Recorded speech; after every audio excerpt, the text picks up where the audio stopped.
Early afternoon action in Major League Baseball. The Mets have a doubleheader today against the Orioles. Game 1 already wrapped up. The Orioles win that one 3-1. Game 2 will get going just after 5 o'clock, while the Yankees, they host Seattle just after 7.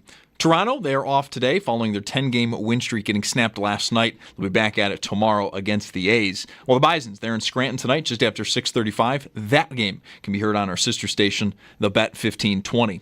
And in Wimbledon, we have our final matchup in women's singles, Iga Swiatek versus Amanda Anisimova. Anisimova upset number 1 ranked player Anya Sabalenka earlier today to reach her maiden major final, and Anisimova is also the first American in women's singles to reach the Wimbledon final since Serena Williams back in 2019. The last woman to win Wimbledon was also Serena Williams, but back in 2016. That match is on a Saturday at 11 a.m. Eastern. It's your Paddock Chevrolet Sports Update. Paddock Chevrolet celebrating 90 years of being your hometown dealership. I'm Zach Jones for WGR Sports Radio 550.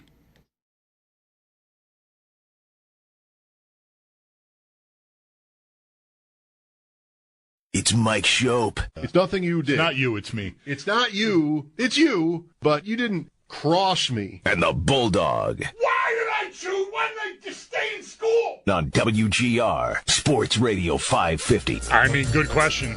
I don't have an answer for you.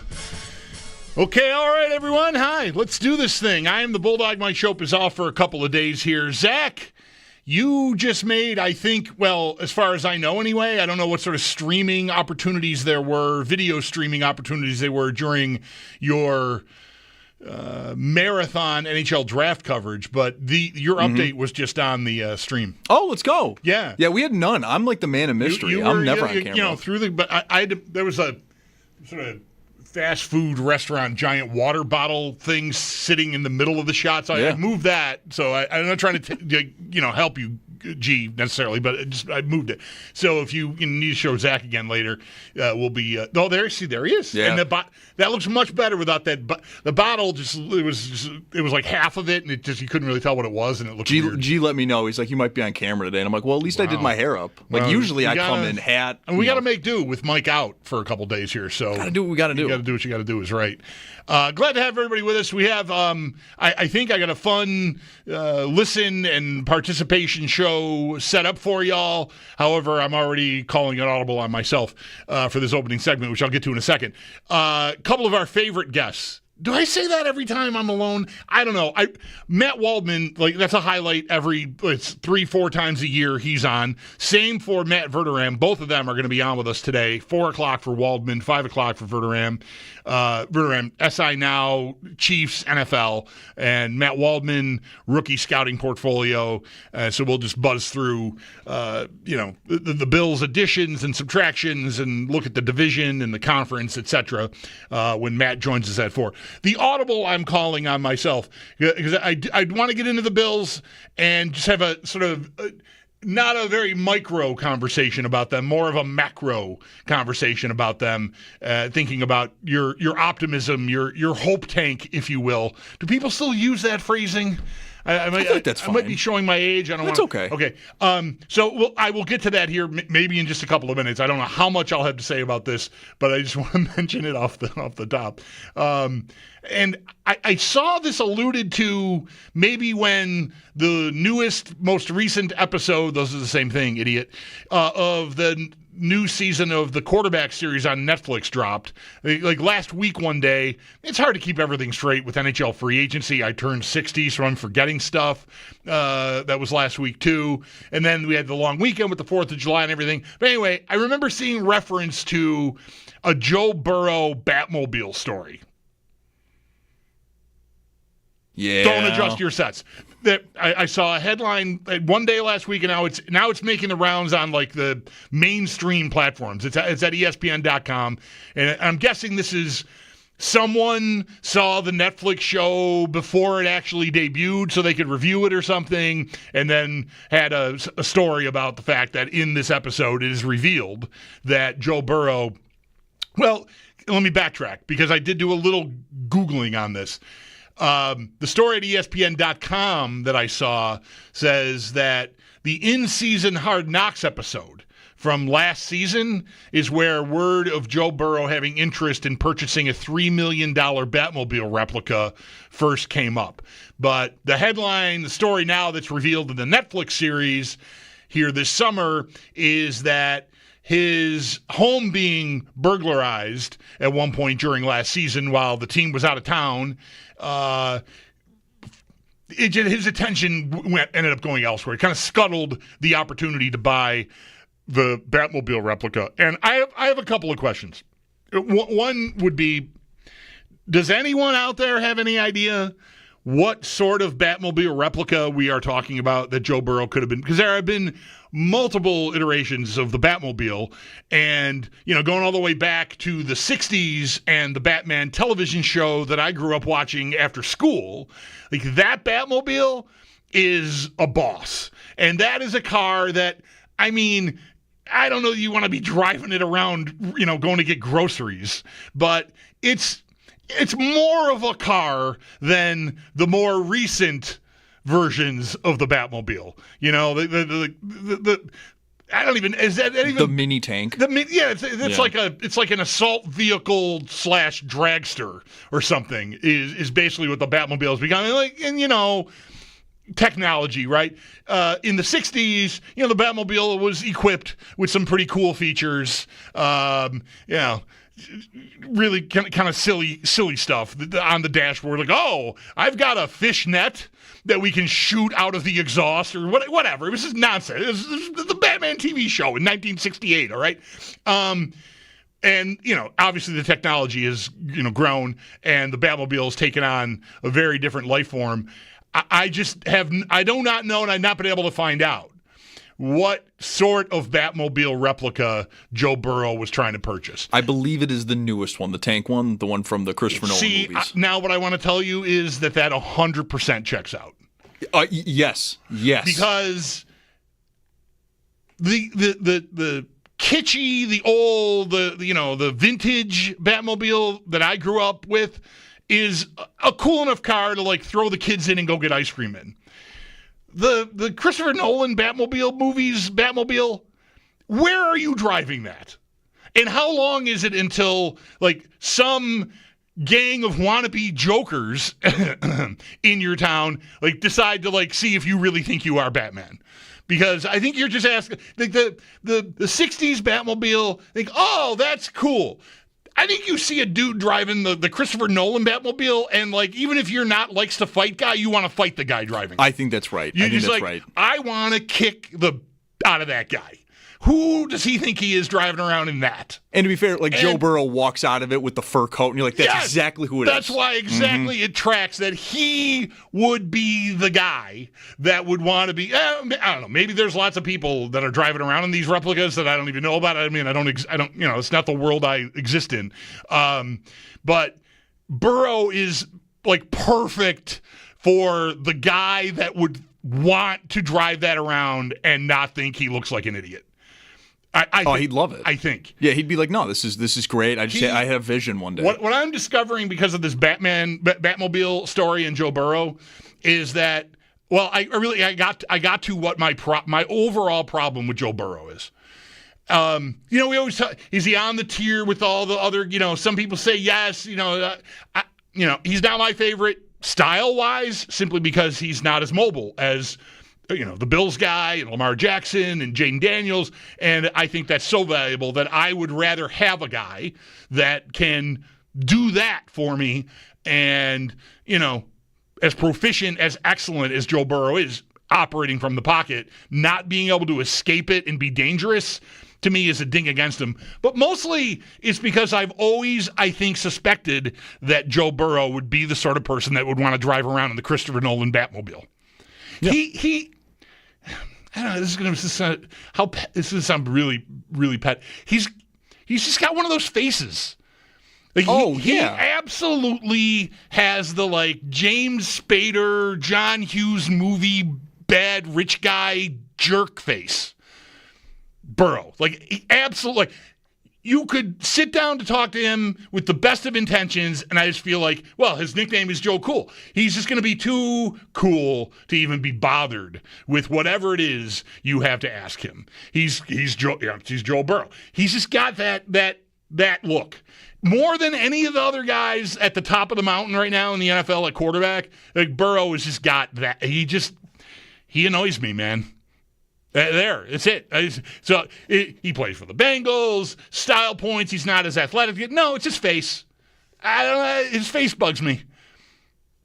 I'm the exact opposite. I love Joe. You love Burrow. I love Burrow. Yeah. I have since college, though. His 2019 LSU season, I was just like, they're just so cool. Like, they're scoring a ton of points. They're killing everybody. Yeah. Like, they just walked through it. The cigar at the national championship. Yeah. See, all of this was just to me like, stop trying so hard to be so cool. Right. See, I see like him buying the Batmobile if you ended up doing it the same way I would. It's a great conversation starter. It'll just like sit in his garage. People will come over and they'll be like, "Yeah, like you guys want to see the Batmobile?" And they're like, "Excuse me?" And he's like, "Yeah, like, it's in the garage." Where do you take that vehicle? The driveway. Are you driving it? Are you driving it to games? I mean, he's Joe Burrow in Cincinnati. He can get a police escort. Yeah, man. Could you imagine, though, Josh Allen doing that? It doesn't have to be a long drive. But you hear the police escort comes in. People here would love that. They would love that. Yeah, I don't know. I am. Maybe I'm showing my age. Nothing about Burrow. He seems to me like he's always trying super hard, overly hard to be cool. Mm-hmm. And that person is never cool to me. No, that is right. So but mostly it's his face. He could be perfectly without the cool thing. The John Hughes typical bully face, he's 100% got it. I'm envisioning, like, I don't know how well people out there remember the John Hughes movie Pretty in Pink. Psychedelic Furs just played at the Harbor on Saturday. Theme song, Pretty in Pink. There's a scene where James Spader is standing in a stairwell in the high school wearing like some linen blazer and like a whole linen suit basically, right? And he's smoking in the school because he's the James Spader character in a John Hughes movie. He's just smoking. He's talking to Andrew McCarthy about what an idiot he is because he's trying to take Molly Ringwald to the prom, and your parents aren't going to have it because she's from the wrong side of the tracks, and you're not going to know. There's a line that I love that he says there that I can't use on the air. But you're gonna know whether to blank or go sailing after your mother gets done with you. And he throws a cigarette on the floor and just stamps. That's Joe Burrow. Like, that is absolutely. I from the minute I first saw Joe Burrow's face, I thought of James Spader standing in that stairwell smoking, telling Andrew McCarthy he's not going to know whether to go to the bathroom or go sailing after his mother gets done beating him up over the girl he's trying to take to the prom. And so that's been stuck on me, and I'm letting it out. Yeah, but you need to do that. I think we're at the point in the off season. Yeah. I'm oversharing probably. That's okay. That's what this space is for, right? Yep. No one else is listening. You just share. It's just me and you. That's it. All right, anyway, I think I'm good there. See, I didn't know how long I'd have to go there, but that's it. No, you can't imagine Josh Allen driving around in the Batmobile. I absolutely could. Really? Absolutely. I could see it. I just think Josh Allen will be like, what am I doing? I could totally. After watching some of the. Why do I want that smoke? I think he'd be like, it'd be really funny. Josh Allen. I don't need the Batmobile. I could see it. Watching some of the. You've heard of Bob Doe Sports, right? The golf YouTubers. Yeah, sure. He's been on that a few times. He's got some quips in him that I'm like, yeah. He just needs the right person in his life to push him a little bit. He'll do it. He'll do it. Glad to have you along for the ride here on this Thursday. As I mentioned, Matt Waldman at 4, Matt Veram at 5. So a lot of football content, and that's where we'll start today. Now that look now that Joe Burrow and the Batmobile was not football content. I mean, it was football adjacent. I don't know, the Bengals are our rival. I mean, just trying to get the juices flowing here. I got to work sometimes to get an aggravated state on about some of these teams because I like everybody. I like Lamar. I like Mahomes. I don't hate Burrow. I got a problem with. I wish I didn't like these other people as much as I do, but I'm not going to pretend that I didn't want the Bills to draft Patrick Mahomes in 2017 because I thought he was going to be awesome, and he's awesome. So go figure. And Lamar, same thing. Like anybody that gets dogged, like he was getting dogged coming into the draft. Oh, he should be a wide receiver. Oh my gosh. So you're never going to find me, pitting these people against each other the way that the fan bases sometimes seem to want to. But my question about the Bills today is an overarching, large view question. And it simply is, how much hope do you have that this team is going to get it done? Is this the year, basically? How full is the hope tank? I know that this very likely will turn into another show that is somewhat of a referendum on Sean McDermott within the fan base, because obviously he's the head coach of the team. So that certainly is included in the discussion. But the overall here, because I would tell you for myself, as long as they have got Josh Allen behind center and the rest of this team built. Look, it's not a perfect team. We'll talk about receiver, certainly with our guests today and amongst ourselves, I imagine, if it comes up. But as long as they are objectively considered to be one of the top Super Bowl favorites, which, again, they are. It's 5 division titles in a row. They've been going for a 6th. And since 21, I think, because I don't think in 20 – I don't remember, and the gambling wasn't even legalized then. I don't think. Maybe right around the end of that season is when it happened, or was it even the next season? Either way, doesn't matter. I can't remember where they stood in the odds in the 20 season. But I know for me as a fan watching the 20 season, there were signposts along the way that I think made me go anyway. I think a lot of fans were in a similar mindset. Like, oh, they could do this. They're that good. They're not just like pretty good. They're not just losing a wild card game in Houston good. They're good. All caps good, right? And like the Seattle game, for example, the home game that year in the 20 season, I've referenced, I think, multiple times, was a significant game. Russell Wilson coming into that was an MVP candidate himself. The Seahawks were flying high. No surprise, their quarterback was an MVP favorite. And the Bills won that game, and I just thought, there's not really anybody they can't beat. I think they could do this. And so really since then, I've been realistically thinking about it, them winning the Super Bowl.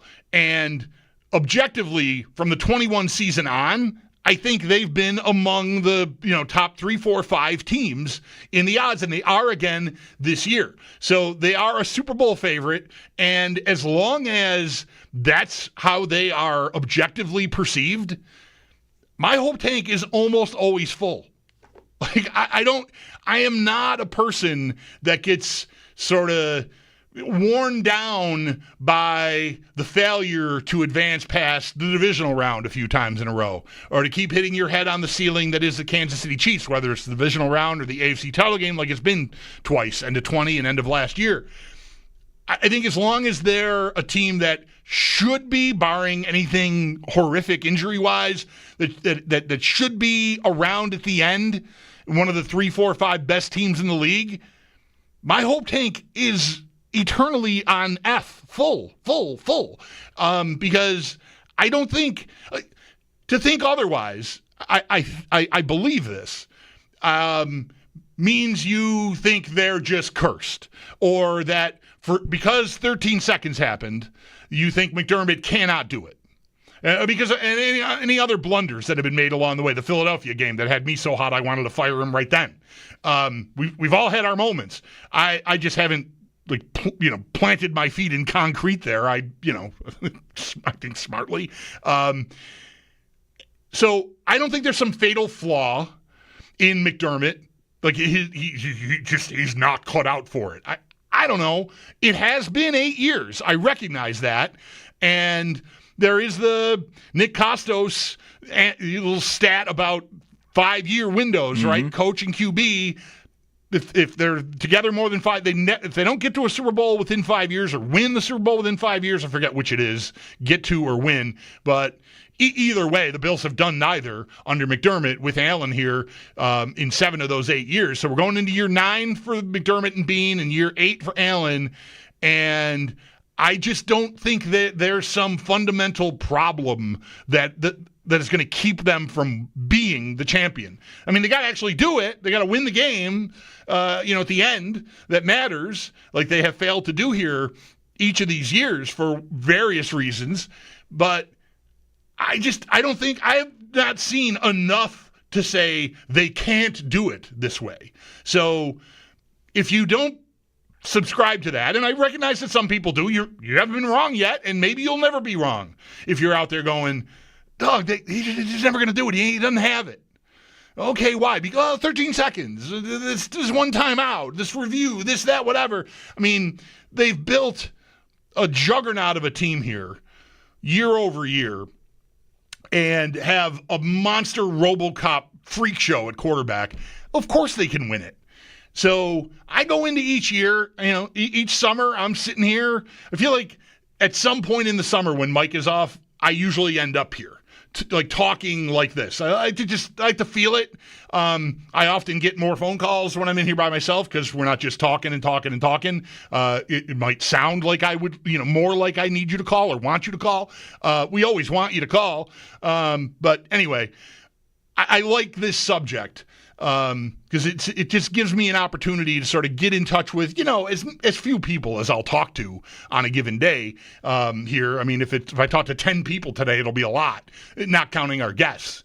But I still feel like there's an opportunity to take the temperature, and I like doing that at this time of the year, because there's not a position battle to really sink your teeth into yet, and Lord knows the Sabres aren't going to do anything. So, it seems like a good day to sort of take stock of where we're at. But I guess what you're hearing from me, I don't, eternal optimist would be a little strong, because it's not, to me, an eternal optimist would be a person who would call me on this day in 2008 and be like, well, I think, the running backs and, if Fitz or whatever. I don't even know if I got the timelines right on who was whom at that time, like who was. But that's someone who is like just eternally optimistic. If you can paint yourself a picture of a team that doesn't have a good quarterback, doesn't have a good coach, doesn't have a lot of talent, I think they could do it. It feels like their year. Maybe Brady will step on a rake. Mm-hmm. I don't know, whatever. That's eternal optimist. If you could convince yourself in the throes of a 17-year playoff drought each year, and I know you people are out there, and I have mad respect for you. You are eternally optimistic. Good for you. You're maybe borderline delusional, but I've always appreciated you. But that's not what I am here. Like it should not be considered far-fetched or a long shot of any kind that the Bills could actually win it all. It's hard. They're going to have to beat somebody really good a couple of times, more than likely, maybe even 3 times to just get there, let alone win it. So, not easy, but easy for me to paint a picture where I'm excited and optimistic about it. That's not hard for me. Day to day, do I have enough at receiver? I don't know. Did you see that Elijah Moore video? All this different stuff that we take in and spew out here, whether you're a fan on social media or calling shows like ours or in the YouTube chat. Is there a Twitch chat? I've never even... I don't know. The YouTube chat makes fun of Twitch a lot. Yeah. It's like a little bit of a rivalry almost. Oh, no. I don't know if there's anyone in Twitch, but they do not like Twitch. We should check that out. Just to see. That might be like its own like civilization going on there. They branched off from us entirely. That actually might be fun. I feel like if I create an account and log in over there, like Minecraft characters are going to start building things, bricks around me in here. I think I feel like that is what's going to happen if I go to Twitch. Oh, we got to check this out now. Yeah. You're selling me on this. Hope Tank, right? Vibe check. How are we feeling? Do you think they can do it this year, or are you just no because they have never done it? I mean, again, that's easy. I don't mean to be derisive about that opinion. I just think it's, it's a little easy to me. I don't lazy even. Like, they haven't done it, therefore they won't. I don't know. That's not the way it has to work at all. So, but, I recognize it's getting late. It's 8 years. I don't know. I want to squeeze this in. Mike mentioned as we're starting the offseason. Don't want to say this with definitively really yet, but man, it feels like another year like last year or the year before, and it's going to be time for McDermott to go. Let me just mention that they're moving into a new stadium next year. I know that shouldn't matter, and it probably doesn't. I mean, they don't need that. I would think ownership does not need that to validate that the coach who's won 5 division titles in a row, despite his flaws, has done overall an excellent job with the team. And we're not thinking about firing him, especially if we win another 12 or 13 games this year. But the stadium almost makes him feel invincible, like he's like he's in a Batmobile. It's hard to think that they'll bring a new coach in. Look at that! All right, sorry. Full circle. You're right. Right to move in there, right, Dad? And like the first game will be, you're in the new stadium. Good luck. We fired the last guy after winning 12 games every year because he couldn't win the Super Bowl. Have fun. Yeah. 803-0550 is the number. We've got lines open from now until the top of the hour. So get on in here and hang out with us. Zach Jones on the Wheels of Steel here. G's hanging out, trying to make me not look fat and red and stupid on the video stream. And that's it. Matt Waldman at 4, Matt Veram at 5. I am the Bulldog, and you're listening to WGR.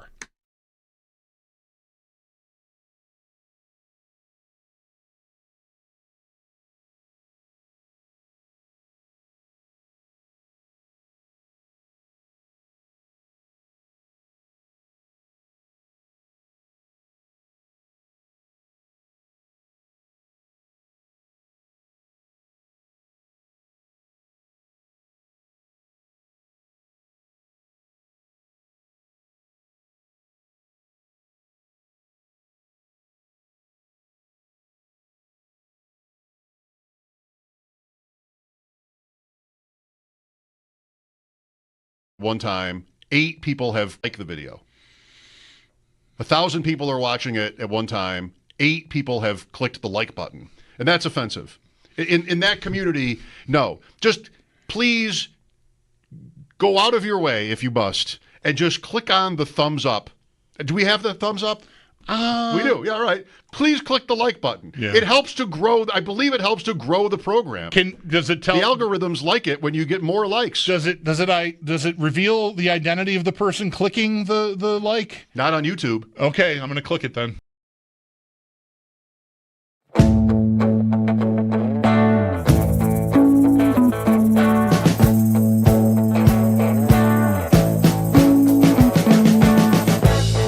We've been living in sin so long, all the feels are gone.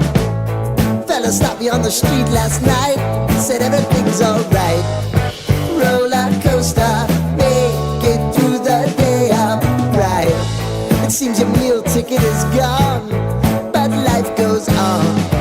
I could never imagine something better. Yeah, right.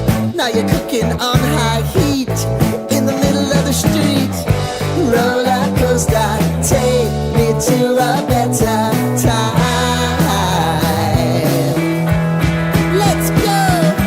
All sing your high line with the roller coaster of life. Yeah. It's time to all choose your timeline on the roller coaster of life.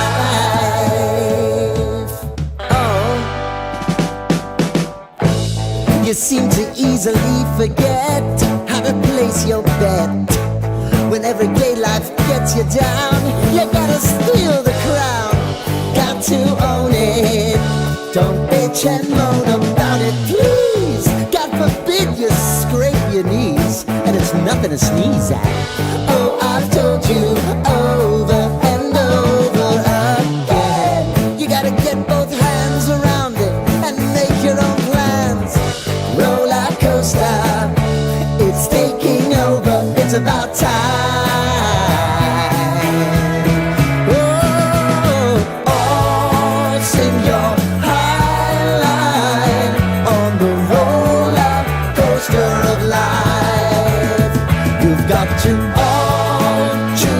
long timeline with the roller coaster of life.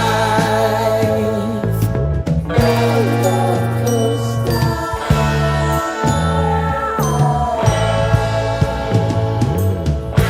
I want to go down the rabbit hole, down the rabbit hole of life.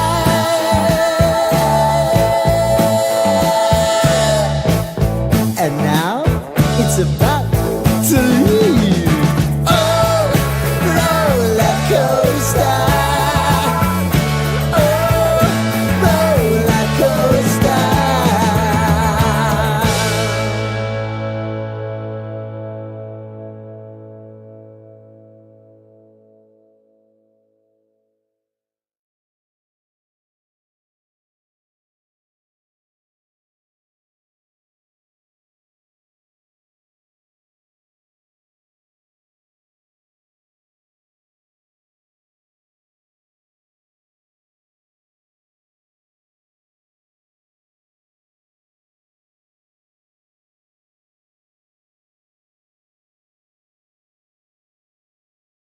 Sports.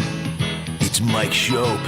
He's Bulldog, talking sports. Call him on the telephone. Toss that bad Bulldog a bone. Bulldog, talking sports. Yeah. On WGR All right. A heave and a hoe and away we go. Sports Radio 550. I don't want to hear me from 30 years ago. Thank you very much.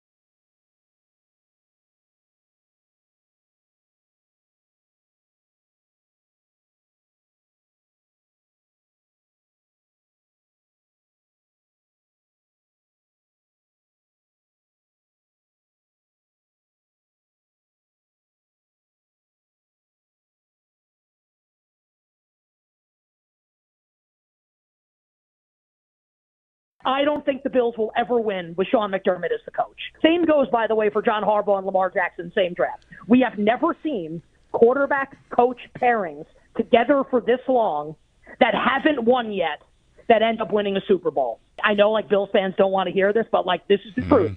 How many times do you have to get your brains beaten in by the Kansas City Chiefs before you say, let's try something different? And you're never going to fire the quarterback because he's one of the best players in the league. I think it is a huge mistake for the Bills to continue on with Sean McDermott. I wish he were the coach of my favorite team, the Giants. He's not a bad coach, just that, like, the expiration date has long since been hit here, in my estimation. That is Nick Costos from our show way back when. I don't know. That's me grunting in there, I think. Yeah. I mean, look, the numbers don't lie. That's a platform to stand on. And I guess I want to be in this chair when the Bills prove that, you know, it can happen. Just because it hasn't happened yet, that it can happen. It'd be one thing if there were dips and valleys and just, you know, sloppiness, but there's not. So I'm still optimistic. I think the Bills have as good a shot at it as they've had in any of the years prior to this one since they became, you know, this level of contender. And that's as presently constituted, and that's with whatever issues you may have with their secondary or their pass rush or me with their receivers or us with their receivers or whatever it is. They're still, you put it all together, whatever problems they have, to me, are not unconquerable problems. They're not insurmountable problems. They're not problems that should prevent you from winning. You know, it's factual. It's never happened. Okay. I think winning the division year over year over year and getting right to the edge of it has to matter.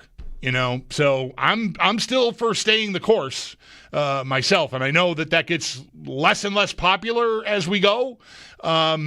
I might even admit to you that makes me want to dig in even more, just because it gets less and less popular. The mounting tide can overwhelm you at times, and you sort of go, okay, well, I guess I agree. You're right. They should fire him. I'm done. I don't know. Think of a better idea. I don't like. Well, I'll stop. I'll start taking calls and see where we go, because there's lots of time to say all the things that I'd like to say. 803-0550. Where's your hope tank on the Bills winning the Super Bowl at this point here, midsummer, a week out from training camp? RJ will lead us off in this segment. Hi, RJ. Thanks for calling. You're on WGR. Hey, guys. So listen. So I really feel sometimes on WGR, be it the morning show, afternoon, you guys, sometimes that when people say McDermott has to go, that we get looked at like, hey, you guys aren't sports experts. What do you know? Stop saying this. But my point is here, there's been better coaches that have been fired. Let's just look this past year. The Denver Nuggets coach, Mike Malone, gets fired 3 games before the playoffs. He just won a championship in the last 2 years. The man got fired. So McDermott is not untouchable. He's not a guy that, hey, don't worry, he'll be here forever. One day he'll do it. I mean, look at Yankee coach Joe Torre, won World Series. When he wasn't winning anymore, see you later. I mean, he didn't win World Series, but they made it to the playoff. But that's not the point of what a team's supposed to do. It's not the point to get to the championship, AFC championship, and lose every year. Yeah, it makes you feel good till you get there. The next day we complain about why we lost. So we're not getting rid of Josh Allen. We're not going to get rid of some other stars in our team. So what do? We have to shake something up, and we have to do something different to get the years out of Josh Allen that we're going to lose if we don't do something. Just so you know, I'll say this to you plainly. I don't feel that way. I know how it sometimes sounds. I mean, we argue. I mean, for sure. And there are certain people that come to mind here that I haven't heard from in a while that can really push the buttons on me. So I know it gets aggressive. But I definitely don't think that the opinion that the Bills should be better at head coach is invalid in any way, RJ. I mean, there's enough people out there that believe it, and I don't think you're all nuts. I don't agree. I think it overlooks a lot. I think it takes for granted a lot of what has happened here that's positive, and that none of this would be happening without Josh Allen. I think the Bills with McDermott, without Josh Allen as their quarterback, could easily be a team like the Steelers, which I know isn't what you want to be, but you have Josh Allen, so you're not. But I think this is a very well-run organization. I believe in the culture that McDermott has built here. I know that can be a dirty word because it gives him credit for it, but they have built a program there from where they took over to where they are now. It doesn't even seem like the same organization, and soon it definitely won't when they're in a brand new stadium across the street. So I just don't want to take for granted all the stuff that McDermott has done and gotten right. And I don't think the history he and Allen share together forbids them from winning. I just think it sounds, when you say something like that you think he's got some fatal gene flaw or something. He's going to do the wrong thing at the worst possible time. And I don't know, man. It's a very small sample size of those moments. And yeah, I know they haven't always come through, but I just think it ignores a lot of positive that's happened. So I don't know. I hope we're cool here, right? I mean, I don't think you're a jerk for not wanting the coach to stay. I mean, I'm cool with that. I disagree. I just don't think we have the time. I mean, we're going to lose these next years, and again, hope is great. We have hope every year now because of Josh Allen. I'm not saying the hope is because of McDermott. I'm never going to say that. My hope is resting on Josh Allen's arm and his legs, and what he can do on this team, and the all-elite mentality is because of Josh Allen. It's not because of the players around him. He makes every single player elevated and look like not a star, but good enough to be on a team that goes to the AFC Championship. I don't want to be a Pittsburgh Steelers. Is what I don't want to be. No, sure. No, you don't. I'm making a certain nuanced point there within my entire reply to your call here. I don't want that life either. I'm just saying, like, Mike Tomlin has been the coach of the Steelers forever and ever and ever. And, like, he won early enough that I guess he's still riding on that. But I think what the Bills have built here is strong enough to still be a good team, even if Allen weren't here. You need that guy to be great. There's no question about that. Everyone knows that. So they have that. They have that advantage, and they haven't won yet, and thus, the conversation. Believe me, I would not ask the question without knowing or expecting to hear people that think I don't think the station sounds like this. I think I can be defensive about McDermott. I can admit that. I mean, it's my position, and I feel often like I'm under attack for it. So that is something that will make you defensive. But I definitely don't think it's like a whack job conspiracy theory either. The first time I remember talking about this in like the off season following the game that shall go nameless, I'm gonna try to start doing that. See if that works. I think everyone can know what that means. Oh, yeah. Okay. So the offseason after the game that should go nameless, and I've said this before, one of a good friend of mine I've known predating the radio days, huge Bills fan, huge sports fan. I trust the guy, love the guy. He texted me a very thoughtful text. This is not somebody who would call the show and go, they need to fire him because of that. It's not that guy. I would say pretty level-headed guy. And he laid out the case for me. I'm like just nodding at my phone going, wow, this is stark. Because I feel like you're the guy, at least in my head, you're the guy that would be there to the bitter end. And this is 4 years ago now. And he was already like, I don't know. We can't wait forever. The kid is great, and we're going to have to get, otherwise we're wasting. I'm like, damn. So, I'm telling you, a friend of mine feels that way.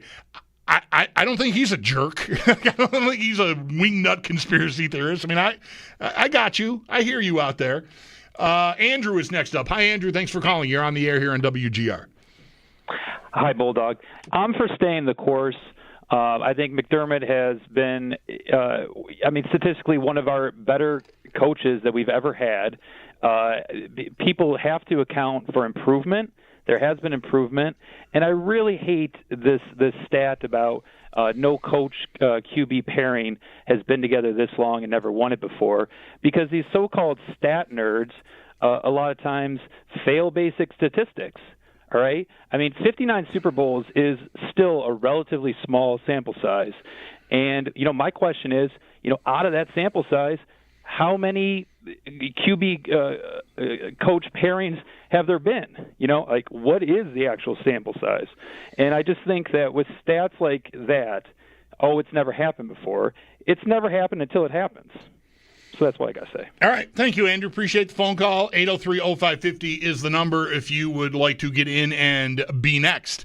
Matt Waldman coming up at the top of the hour. Matt Veram at 5. I got a couple things I want to mention with Matt that I hope I'm to say it now so I can plant a seed for myself. This is me setting an alarm. Because he had a post about a cross-country trip he took recently and some help he received in a truck stop that absolutely, I just look so on point, just a perfect commentary, and I want to make sure and mention that to him. And he also was the reason why I'm going to start referring to the certain game from the end of the 21 season as the game that shall go nameless, because he quote tweeted something the other day just using. Well, I'll say it now.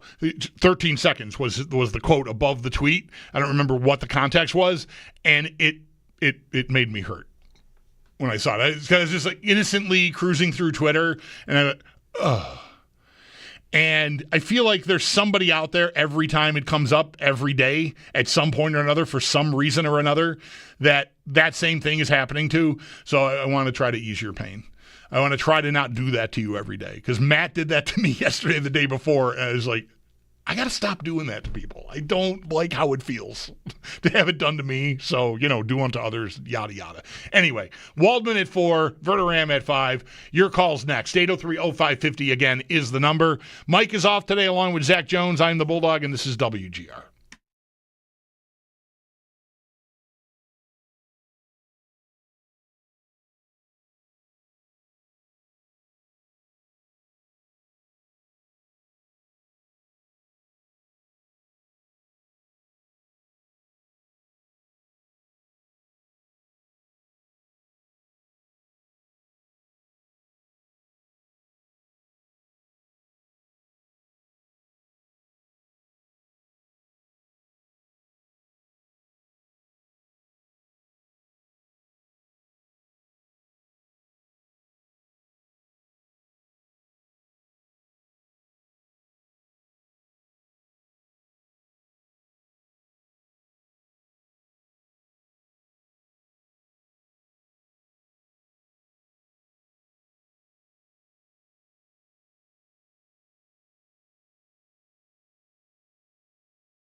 Have you with us here on a Thursday. Hot. It's July. I'm the Bulldog. Mike has the rest of the week off, actually, and then I'm off after that. So slim pickings for the two of us together for a little while here. But, you know, it's that time of the year. That's how it be. Zach Jones along as well here. G trying to make me look straight up, passable on the streaming feed. So, we're just hanging. We're hanging.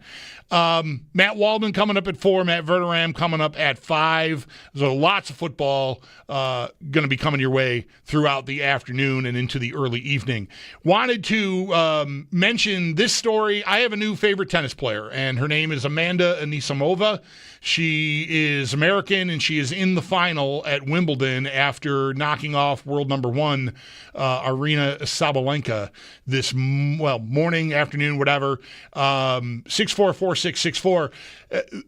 Anisimova, I only learned who she was this week. I think maybe when she made the quarters. I saw her name on the screen, and the caption said something about how she had left tennis, competitive tennis, for 2 years ago. She needed a break.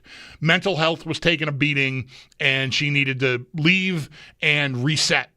And her plan all along was to come back. And she talked today at length after winning this match and advancing to Saturday's final about, how many people told her that wouldn't happen. You can't walk away. You'll never get back to where you were. And with that in mind, just last year, she was at Wimbledon, but just trying to play her way in and lost. She tried to qualify and couldn't even get in to the main bracket. And this year, she's in the final, just knocked off world number 1, and just another one of these moments. Tennis is having kind of a lot of this lately. There's a men's player. Hang on, I made a note of his name earlier today, and Zverev, Alexander Zverev. I think at this tournament even said something to the effect of, "I just feel very alone." Like, it's not a tennis point, but just in life in general, as I'm out here doing this, it's lonely. And I happened to see, when I got here one day earlier in the week, I was by myself in the studio, and the Wimbledon coverage was on ESPN, and I believe the matches were done for the day, and there was just a panel discussion, and I did not catch the names of any of the Chris McKendry I recognize as the host, but they didn't have names underneath who was there talking, so I'm not positive who anyone really was. Maybe I should have recognized them all, but I don't know. I don't want to guess. Put the names up, okay? Put the names up. It's helpful. Anyways, they were talking about this Zverev point that he was making and what Anisimov has gone through. And I found the conversation so riveting for this reason, that sure, like any athlete out there trying to get to the highest level, there's pressure. There's your own personal internal pressure. There's pressure from your family, your friends, people who want to see you succeed. Maybe families counting on you to succeed. Whatever it is, there's a lot of pressure. But tennis, and I'd never really thought about this, what one of the panelists there said was that in tennis, like, yes, you've got a team of people there, and what we're seeing more and more now is that a mental health professional is a part of those teams now, because it's a very lonely existence. Like, your closest friends are the other competitors. And so how close are you really going to become to the people you're trying to keep? You're not going to fully open up. You're certainly not going to tell them you're struggling with your mental health.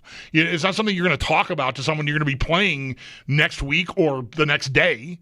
So you sort of wall that off and just sort of walk around with it, and that kind of stuff can eat you up. And I just think it's just a good lesson to keep in mind that you can hit pause on anything. Well, you don't have to be a top level tennis player or golfer, athlete of any kind. Check yourself and don't be afraid to talk, because I think the reckoning that sports has been undergoing here for, I don't know, 5-10 years, mental health wise, is very healthy. Because we are so tuned in to these people on those stages, and we're counting on them. Our hopes and dreams as fans are wrapped up in them, and we're talking about the Bills the first hour of the show today and how much that means to all of us. And I think that message being spread through from big-time pro athletes, whether they're individual sports like tennis or team sports, I just think there's nothing but good that can come from that. So, man, hats off to Amanda Anisimova for making the Wimbledon final a year after not even being able to qualify for the tournament, in 2 years after hitting pause on what at that point was, a relatively promising career, but it was eating her up, and she walked away and walked back and beat the best player in the world today. Just a fantastic story. I just wanted to spend a few minutes on that. So the final of that, Swiatek and Anisimova will play Saturday. I don't want to say a time, but it's usually in the morning because it's England. So we'll see where that ends up. All right, timeout. Back to some football. Matt Waldman, rookie scouting portfolio, is up next. We'll go over the Bills, the whole division, the conference. We'll see how much time we have with Matt. Always enjoy the conversation, so do stay tuned for that. And, yeah, I'm the Bulldog. This is WGR.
Early afternoon action over in Major League Baseball. The Mets have a doubleheader against the Orioles today. Game 1 already wrapped up. The Orioles win that one 3-1. Game 2 set to get going just after 5 o'clock. The Yankees, they're in action. They host Seattle just after 7, while the Blue Jays off today following their 10-game win streak getting snapped yesterday. They'll be back at it tomorrow out west against the A's.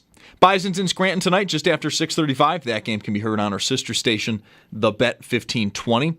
The Dallas Stars are sending defenseman Matt Dumba and a second to the Pittsburgh Penguins. And then in Wimbledon, we have our final matchup in the women's singles. Iga Swiatek versus Amanda Anisimova. Anisimova upset number 1 ranked player Aryna Sabalenka earlier today to reach her maiden major final. Anisimova is also the first American in a women's single to reach the Wimbledon final since Serena Williams back in 2019. She's looking to be the first American woman to win it since Serena did so in 2016. That match is on Saturday, set for 11 a.m. Eastern start time. That's your Paddock Chevrolet Sports Update. Paddock Chevrolet celebrating 90 years of being your hometown dealership. I'm Zach Jones for WGR Sports Radio 550.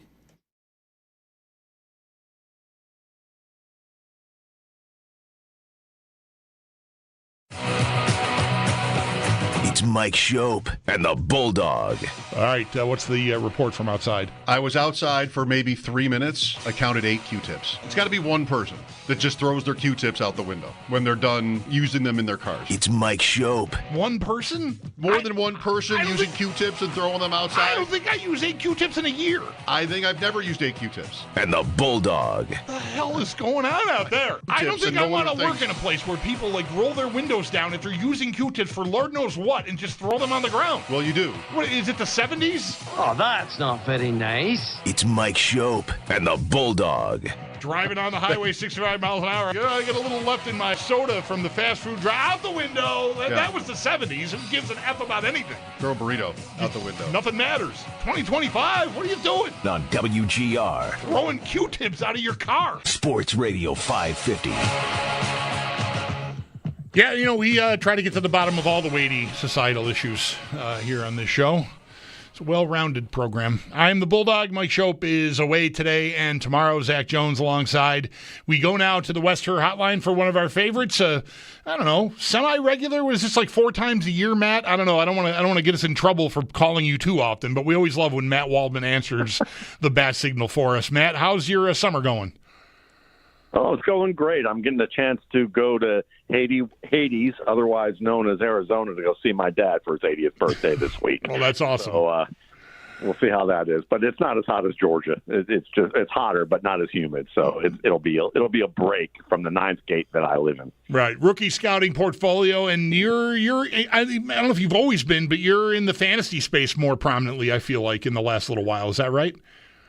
Well, I think everybody comes to know me in a different path. I've been a fantasy writer since 2003. Holy cow! But what most people know me from the radio probably in the past 10 years is with the RSP, because the rookie scouting portfolio, right. The draft stuff I've been doing for about 20 years. All right, well, footballguys.com. I am learning stuff. Right, Football Guys is where that's at. I was just buzzing through the Twitter feed. Well, Matt, let's get into the Bills here, and maybe if we have time, we get through the division and take a look at the other contenders in the conference. But I've been spending time today talking about fans and their hope tank because, it's 8 years of McDermott already, 7 years of Josh Allen. Well, they're going into 9 and 8 respectively, so they've completed that many. And a lot of people are clinging to this no coach and quarterback combo that doesn't win a Super Bowl within their first 5 years has ever done it thing. And we're getting a little itchy, I think, in Buffalo. What's your view from Georgia or soon to be Arizona on the Bills moving into 2025? I mean, I think that overall you changed offenses in recent years. You've certainly added youth around you and gotten rid of a primary caliber receiver, at least at the time, in Stephon Diggs. So now you're counting on younger guys or guys who are young to step up. And so there's a lot of different adjustments there. And I think that that's something that when you're a team that's in a contention window like the Bills have been, and you've got tight competition with at least strong offenses like yours, whether it's the Ravens or the Chiefs, or even when the Bengals have a good year with what Joe Burrow can bring to the table, you're looking at things where the margins of error can be pretty small for you. And I think on the analyst end of the spectrum, as a fan, I can see that, and it's a nice barstool conversation to be able to say no team in 5 years did that, and I understand that. But at the same time, what's maybe more meaningful for me is how can this team get better so that it can elevate itself in comparison to what the Ravens are doing on offense or what the Chiefs do. And I think really it would be, how does Josh Allen play versus pressure, not the blitz. The blitz is, we look at the blitz as knowing that the defense is sending extra guys and getting pressure. And how does the team pick that up? Josh Allen's really good at that. He had a 64% completion percentage last year with 1,554 yards and 17 touchdowns. Those 17 touchdowns were better than, if I'm looking at, say, 10 of the better quarterbacks in the league that I was looking at, that was the best mark. His interception percentage was only 1%. His sack percentage was only 4%, all really strong numbers. But pressure is really the difference maker. And when I'm talking about pressure, most of Bills fans know this because they're astute football fans, but it's, pressure is when you're not sending extra players. It's unexpected pressure, pressure that breaks your offensive line, things that your quarterback hasn't sniffed out and wouldn't sniff out because it basically works through what your line is able to do, and they're not sending extra guys. That's when you start seeing completion percentages plummet. So a good example of two guys who have been really good, or three guys who have been really good completion percentage-wise against pressure last year, you have Lamar Jackson at 51%. Doesn't sound great, right? But that's good. Brock Purdy, 54%. Joe Burrow at 58.8%. Now, of guys like him and Jaden Hurts and Mahomes and even Sam Darnold last year and some of the nice rookies that we saw, Allen was the lowest of that sample at 43.4%. And you look at and his touchdown rate was on the higher end, but it wasn't the highest. It was 8 touchdowns. So, and then his sack percentage was 13%, which isn't awful. It's actually better than most of the guys that I profiled. But what you're seeing there is, to me, how you play against pressure is not just about you as a quarterback, but it's about your team. How can your team make adjustments and respond? And you've got some young guys, and like Keon Coleman and Khalil Shakir, still young as a starter. You still have Dalton Kincaid young as a starter, and you're bringing in, you have guys like that. And you've also learned to spread the ball around more and not lean on just one guy. So as a unit, if this team's really going to manage that margin of error and start to beat the better teams where, Joe Burrow and Lamar Jackson and guys like that who are playing very well against pressure with their completion percentage and have maybe more established veterans to work with too, you've got to see Allen's receivers and Allen step up to the point where they can find quick solutions, because as good as Allen is as at extending plays, that there's an inherent risk when you extend plays as well as he does. He had 6 fumbles against pressure, which was one of the higher rates of the guys that I compared to. And, that's something but you also get big plays out of him. Where he's averaging 7.3 yards per attempt. So he's kind of it's kind of a, go big or go home with him sometimes. But I think this offense is trying to go in a direction of saying, hey, pick the easy plays. If you can make those little easy plays like Tom Brady could, like Joe Burrow can, like Lamar Jackson has learned to do, you can help us in the big moments where we really need you to go big or go home. Yeah. And I think sometimes that's the margin that might help them. Very fortunate to not lose those fumbles. The Bills only lost 2 fumbles last year, Matt. I don't know if you know that. It's an insane number. There's some very good fortune there. Matt Waldman, rookie scouting portfolio on the Wester Hotline with me here on WGR. Yeah, as you were laying that out, the bells that started going off in my head about Allen and his numbers versus pressure as opposed to blitz. Is that not where I need a receiver to win quickly one-on-one? That's right. And, the guy that I think there's two guys that are hoping for that. One, certainly Khalil Shakir is a hot route player and what he can do after the catch, but you want that physical guy who can make defenses pay by going up and getting it or winning those slant routes against physical coverage. And you saw moments of that for Keon Coleman last year. Josh Palmer as a backup can do some of that for you, but Coleman's the guy that you really want to see take that next step because you saw some good yak numbers from him last year in moments. You saw what he was able to do on some third and fourth down plays and when it was cover 1 or cover 0 or even cover 3 where they had a good alignment against cover 3 and they could throw the fades or the quick slants. And he could give you the yards after the catch. He could box out and win tight. And I think the less he has to think, because now he's more familiar with the scheme and the different hots and adjustments and getting on the same page with Allen, what you're going to hope is going to happen is that he can show you more of what he did so well at FSU. And that can make him a guy that will make opposing defenses pay because, as I talked about last year, when he's fully acclimated to a system, there was no other player in that wide receiver class who I would rather have win a contested play and go up and get that. So, and you saw signs of it, but as he got hurt and, as the season went on, it wasn't as consistent, as strong, and he had some drops. But I think this year will be telling. If he's prepared, if this, you've got continuity with the system, if he can demonstrate that he's not having to think about things, this could be a nice step-up year for him and help that cause that we're talking about. How vital is it for him to add layers to his game, though? Because I agree with you on the jump ball thing. I was all over the road with Coleman as a prospect leading up to the 24 draft, Matt. He was the first receiver we expected after the Diggs trade. Bills are going to they're going to be looking for a receiver, and he was my first crush watching college football in like October, just seeing the plays he was making. And then, you get into the draft process and you're reading about separation numbers and different things. So like, I don't know. I don't want my hope as a new number one receiver eventually to be a guy whose specialty is winning 50-50 balls, right? I don't think you can live for too long if that's the thing you do best. Or am I wrong?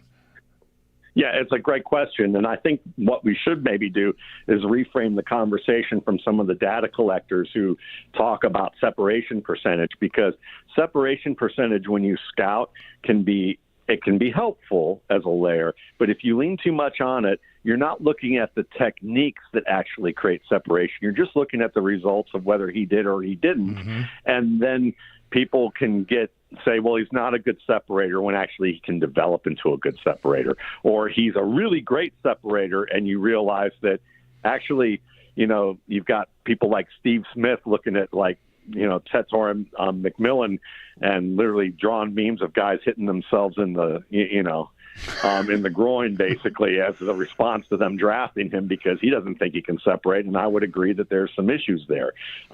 When you look at Coleman, he has the ability to drop his weight and decelerate. And you've seen that even on film against the Ravens on some routes where he was able to break free, or against, I believe it was the Titans where I saw a nice play where he was able to get yards after the catch because he broke off the route well. So the big thing to me, the mechanics are there for him to be a decent separator. I don't think he's your classic number one on the outside. I think he's better off either being a T. Higgins type in that on the outside, or being more of a Michael Thomas type of archetype on the inside, where you can give him a little bit more play on the inside to win deep, and you don't have to he doesn't have to maximize his speed. He can be more using his acceleration and his deceleration to get that separation. So for me, you're never going to get a Jamar Chase out of Keon Coleman.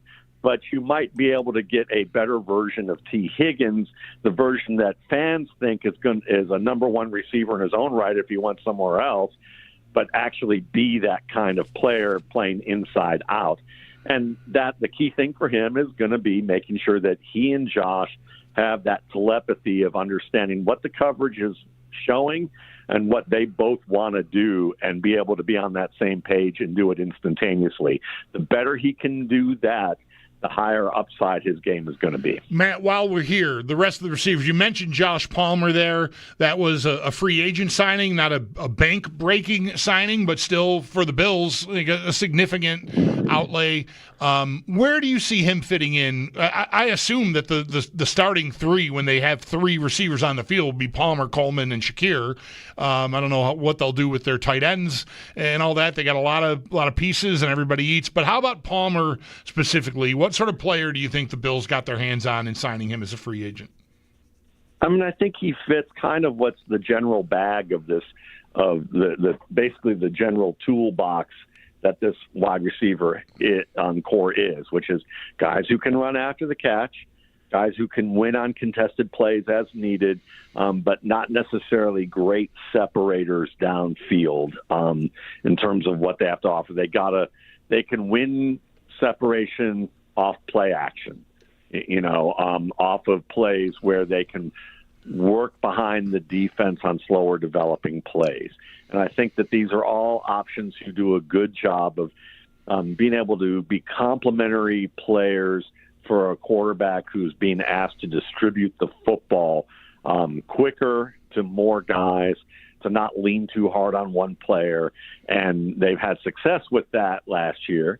And I think that they're just adding more to it, thinking the more weapons we have who can do a few things really well in a versatile way, the more we can mix and match them with different matchups that we like, and the more continuity we have with that offense. And I think Palmer is that guy who realistically is probably going to get you 400 to 600 yards of offense as a receiver if he's used as that tertiary option. If he's going to be used as the secondary option, maybe he can get you, if you need to lean on him more, maybe if Coleman isn't working out or Shakir gets hurt or something like that, maybe you can get him into that 600 to 800 yard range and get that value. But I think you've got Buffalo's that team that looks like on paper that you could have 3 or 4 receivers who are going to give you somewhere between 600 to 800 yards, with maybe the top guy getting close to 1,000 yards or a little over it. But I don't think this team is designed right now to be where they're saying, yeah, we have a 1,300, 1,500 yard receiver. Right.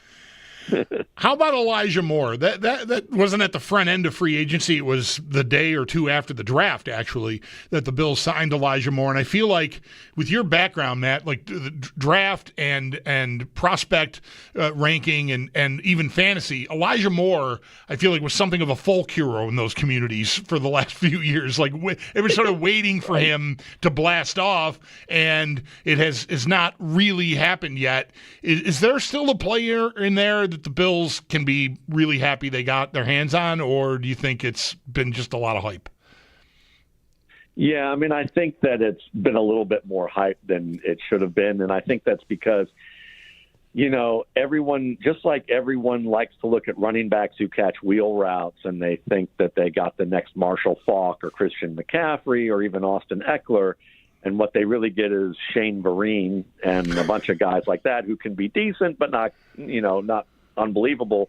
I think the same thing happens with teams when they see a player like Elijah Moore and they go, oh, he's the next Steve Smith. Rondale Moore, he's the next Steve Smith. And there is no next Steve Smith. There are going to be a next new unique guy. Then they're going to be copying those types of archetypes too. I think that Elijah Moore is a good player.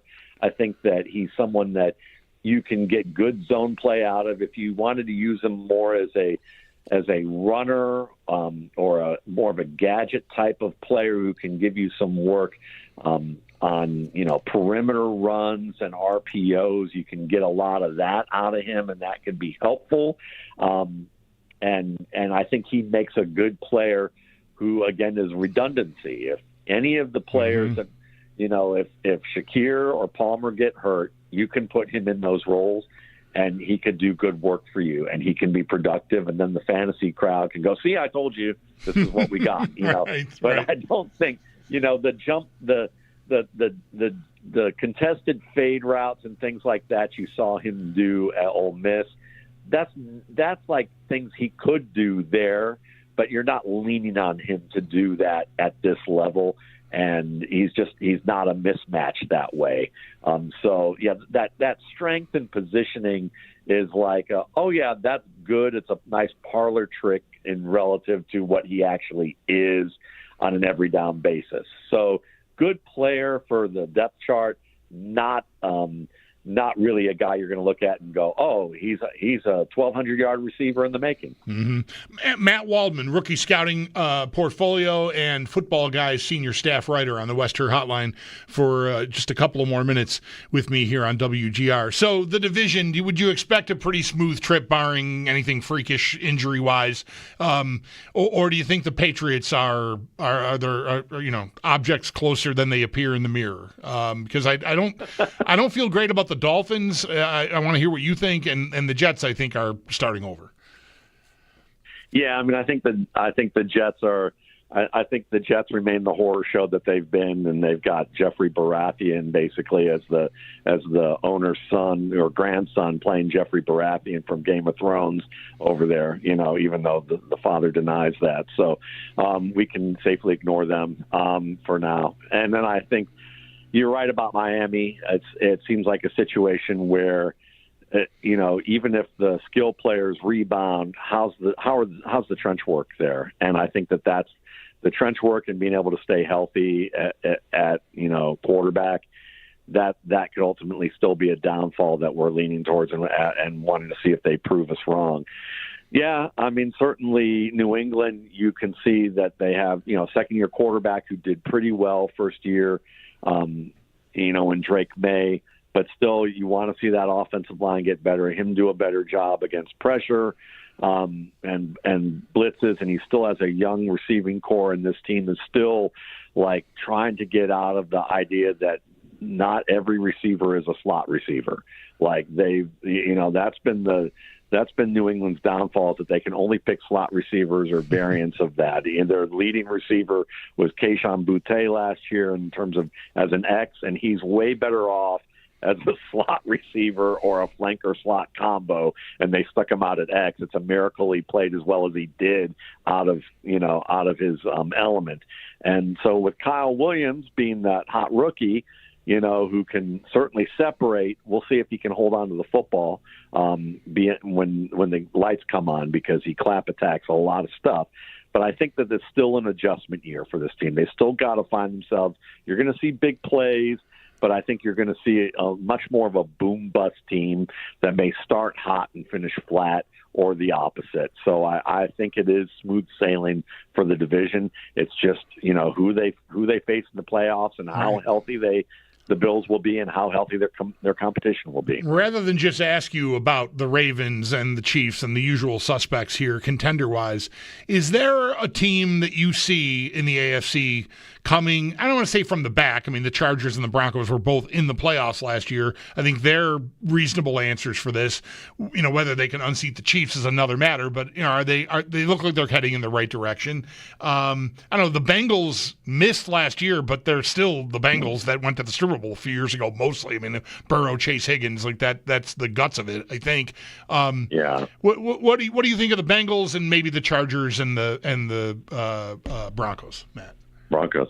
Yeah, I mean, certainly with the Broncos, nice young team. It's always nice to see quarterbacks succeed early, but as a scout, I've seen over and over again that it takes about 18 to 30 games to really see what you got with a player, because then defenses have a whole off season to see what you've been doing successfully, where you may be having issues, and game plan against you, and then they have to overcome that and show that they can grow past what they did well in college and just acclimated fast to showing what they could do basically in the NFL. So I think that the Broncos are still about a year away, and the hype is there because Sean Payton likes to compare every player that comes into that team to some Saints archetype, and people don't realize that he's comparing style, not talent. I mean, Blake Watson, who I liked as a late round guy, got compared to Alvin Kamara last year. Okay, and people were like, "Oh my God, this is a big time sleeper." R.J. Harvey did, and they brought in J.K. Dobbins.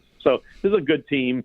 They'll probably challenge for a wild card, if not the division, but I don't think that they're quite there yet, as good as the defense was at times.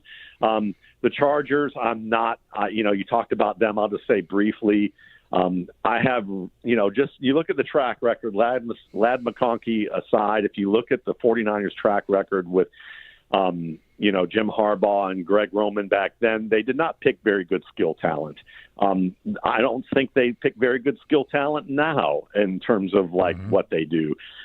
So I think that Harbaugh is basically taking a prime Justin Herbert and he's making him more of a game manager type than leading with him. So it could work out, but I think that this team, again, a little bit of time away. Burrow, look, if they can, if the front office can get out of their way and let Shamar Stewart actually sign him and get him in there, and they can get more from Miles Murphy off the edge too, who seems to have worked hard and has the talent. Both those guys have tremendous talent and could really upgrade this defense just by the ability to deliver pressure. And then, this team understands where its bread's buttered. And how to lead with their passing offense. The Texans are interesting to me only because if the line can get a little bit better, I think that, and they can keep that running game rather healthy. I'm a little worried about Joe Mixon still in that boot, and then bringing Nick Chubb aboard.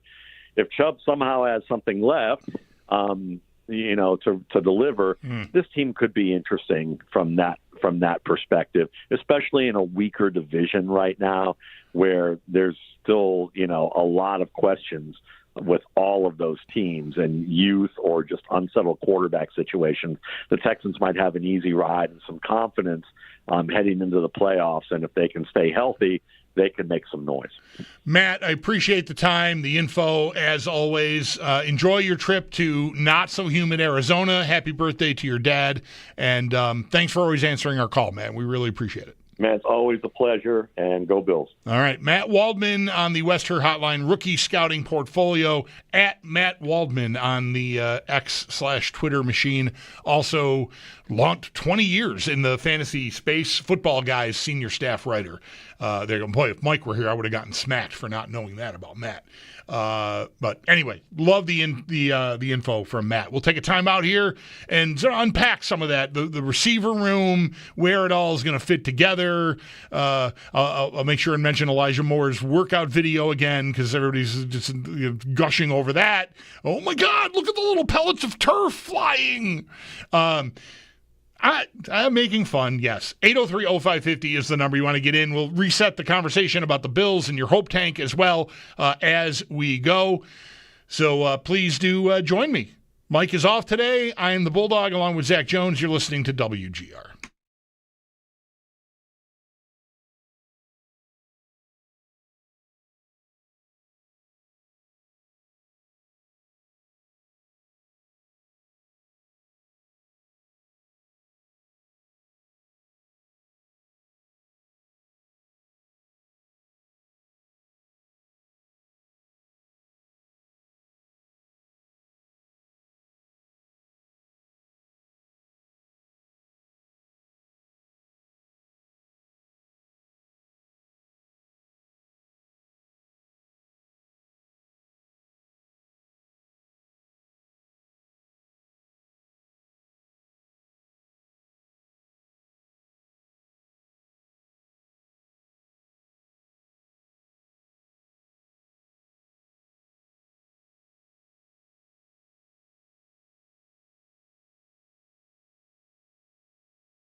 Early afternoon action in Major League Baseball. The Mets have a doubleheader today against Baltimore, and the Orioles did take Game 1 3-1. Game 2 set to get underway just after 5, while the Yankees will host Seattle. That game set to get started after 7. And the Blue Jays, they have off today following their 10-game winning streak coming to an end last night against the White Sox. They'll get back at it tomorrow when they're out west against the A's. Well, the Bisons, they're in Scranton tonight just after 6:35, and that game can be heard on our sister station, the Bet 1520. And then in Wimbledon, we have our final matchup in the women's singles. Iga Swiatek versus Amanda Anisimova. Anisimova upset the number 1 ranked player, Aryna Sabalenka, earlier today to reach her maiden major final. Anisimova is the first American in a women's single to reach the Wimbledon final since Serena Williams back in 2019. Williams was also the last American to win the major. That was back in 2016. The match is on Saturday, scheduled to start 11 a.m. Eastern. That's your Paddock Chevrolet Sports Headlines. Paddock Chevrolet celebrating 90 years of being your hometown dealership. I'm Zach Jones for WGR Sports Radio 550.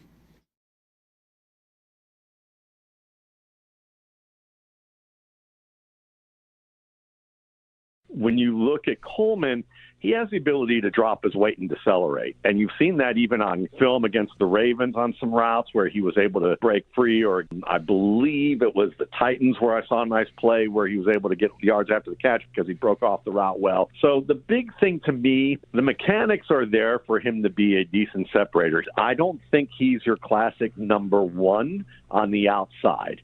I think he's better off either being a T. Higgins type in that on the outside, or being more of a Michael Thomas type of archetype on the inside. That's our guest from the previous segment, the excellent Matt Waldman, rookie scouting portfolio, Football Guys fantasy senior writer, talking about Keon Coleman. And that sounds like, not your classic number 1 X receiver isn't the best exclamation point on that, but hearing that live and then hearing it right back just now sounds like a more promising, that there can be growth there. That maybe the way Matt answered when I asked him about my observations of Coleman, like crushing on him early in that college football season because of the great athletic catches I saw him making on Saturdays for Florida State. Like, wow, this guy, get your hands on this guy. And then, separation numbers aren't so great. And like, is he cut out to be an outside guy? Is he more of a big slot guy? Whatever. All the different conversations and I guess arguments we were having about these different prospects. Matt sounded a little skeptical about maybe an overreaction to the separation numbers when it came to Coleman, and that he thinks maybe the tools are there, the way he said that there, for him to get better at it. So we'll see if he can. I'm sorry that, if you've been out there just watching the Elijah Moore cone drill or whatever the heck we're watching there at some Chad Johnson passing camp, or receiver camp, pump the brakes a little on the Elijah Moore train. But, he looks great in that video. I mean, I can tell you that. Anyway, I liked what he had to say about Coleman, mostly is the point there. I probably would have been hoping, if I'm being honest, that there'd be more of a favorable outlook on Elijah Moore. But really, what are we talking about anyways? Like, is he supposed to break the door down or something and just become this hugely impactful player for this team? I mean, I think a lot would have to happen, and a lot of it maybe would be bad, involving other people not coming through. I don't see a pathway to a lot of playing time unless he just ends up on the field in practice. This is Elijah Moore I'm talking about now, not Coleman. In practices this summer, the joint practices, the preseason, that he's just undeniable, and they go, oh my gosh, we have to find a way to get this guy on the field because there's a lot of good that can come from having his skill set out here. I just think there's going to be a battle there. Him, Curtis Samuel, Shakir, Kincaid, just looking for slot snaps, I think. And I think it's just tough to foresee a scenario. Again, unless he just, that video is real and he just is, undeniably way better than anyone thought. I should say that way, because I think a lot of people have thought this player was incredible, but it just has not translated to production in the NFL. There were like 60-some catches with Cleveland. Yeah, 61 last year. Okay, so, I mean, that's not nothing considering what they had at quarterback, but still, I don't know. Did you see a pathway to him being on the field enough to catch, I don't even know, 50 passes? I'm the wrong person to ask because I've been in the Elijah Moore cult since 21. Well, that makes you the right person to ask.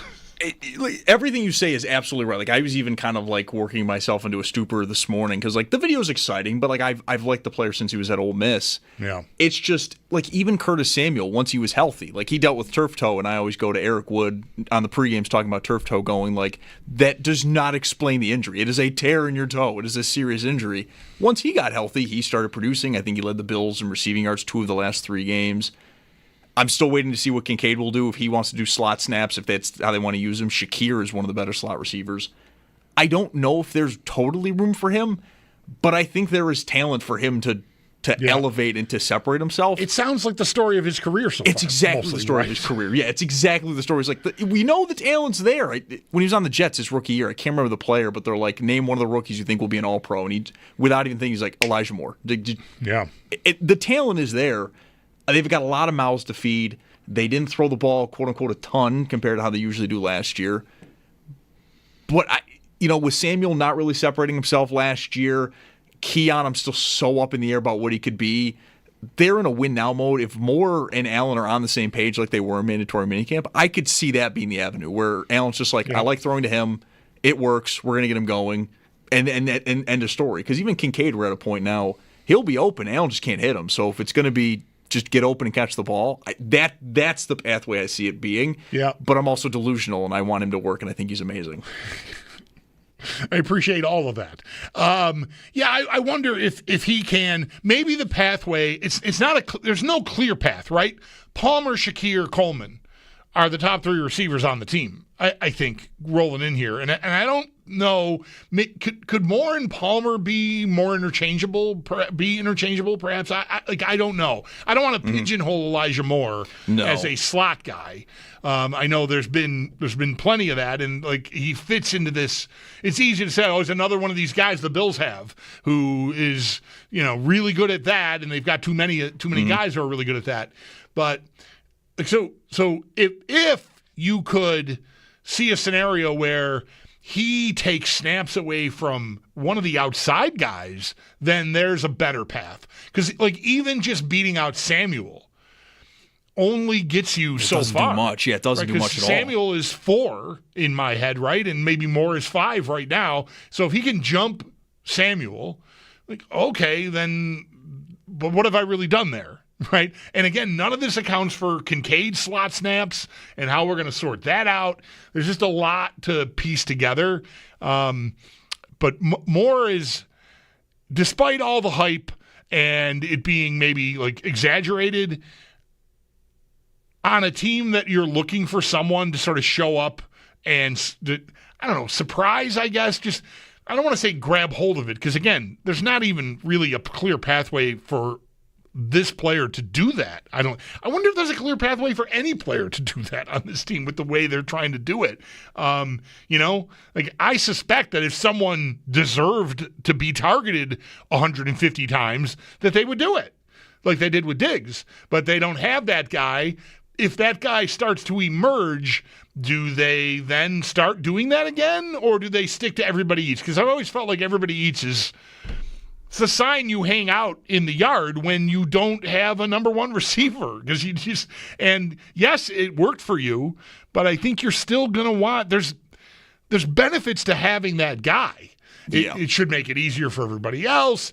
You have a go-to guy when it is 3rd and 7 or 4th and whatever in the playoffs. You have something that you can count on. And I think that, in a way, ended up hurting the Bills despite all of their success on offense last year. It's so hard to see a way that Elijah Moore, it feels a little bit like a F1 guy with a really good car, but he's stuck in the back and you just can't get through all the traffic. And you kind of know. And get on the podium. You're just, maybe you can get to points, get to a top 10. Oh, 6th. Yeah, Moore feels a little like that to me. Like he's got the skill set and the Bills don't have a number one guy, but how in the world is he supposed to get there? It's how he's supposed to get there. I even look at it, too. The leading target getter for the Bills had 100 flat. It's Khalil Shakir. Now, he misses one game, so take this with a grain of salt.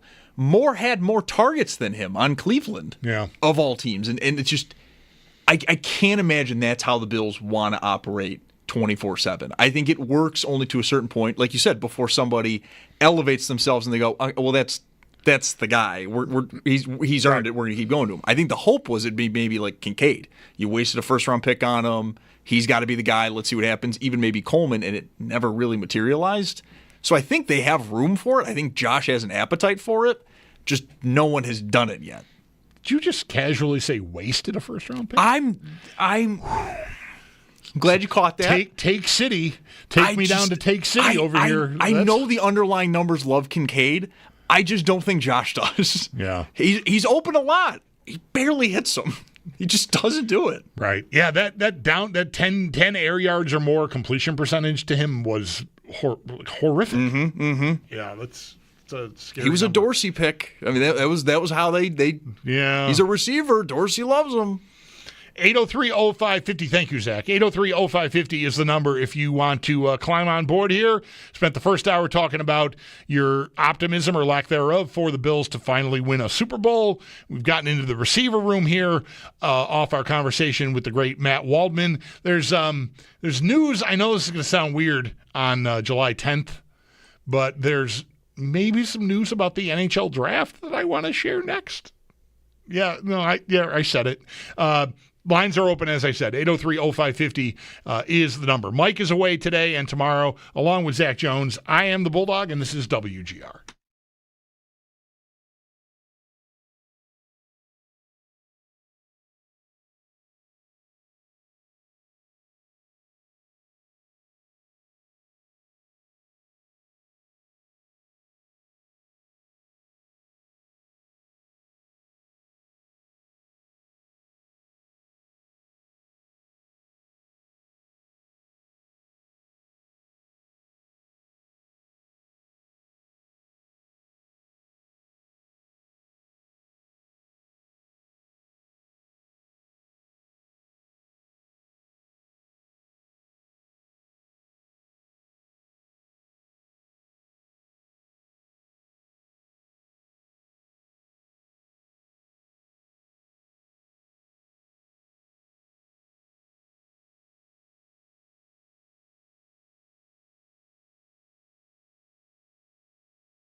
More coming up here.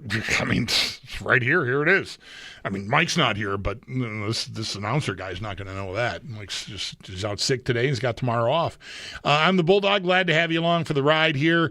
Matt Veram coming your way at the top of the hour on the Chiefs and the AFC and, the usual. I mentioned as we went to break, there is some news leaking out about the NHL draft that I want to share with you. Elliot Friedman tweeted within the last little while here. Where'd the timestamp go? Okay, it's an hour ago now. Sorry. I'm behind.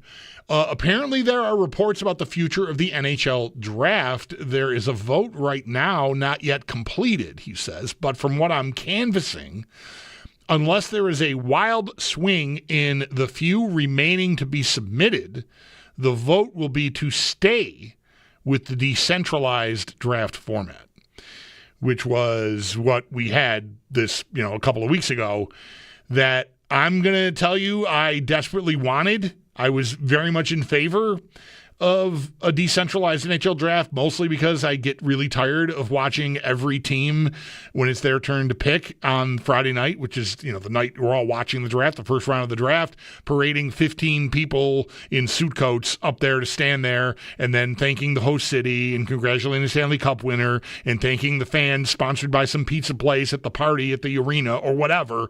I'm like, oh my God, it's like the same paragraph 32 times every Friday night of the first round of the NHL draft, and it's so monotonous. So I wanted them to decentralize. That was a disaster, the thing that they did. The first round of the NHL draft was a disaster. Technically, stuff didn't work. When it did work, it looked weird and glitchy and awkward.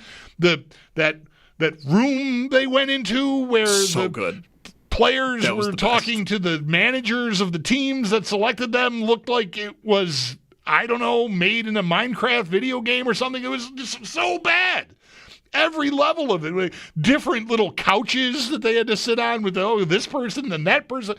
It was just weird AF, really, is what it was. The only thing I would take away from it is that eventually it got so bad that it became hilarious, which is not what you want for, the kids and the families that are getting drafted. You don't want to be watching the NHL draft as a ironic comedy presentation, but it really mostly became that. Owen and I had a blast watching it, but I would much rather be a little less entertained by the futility of it and just have it all buttoned up and have it work. Have it work.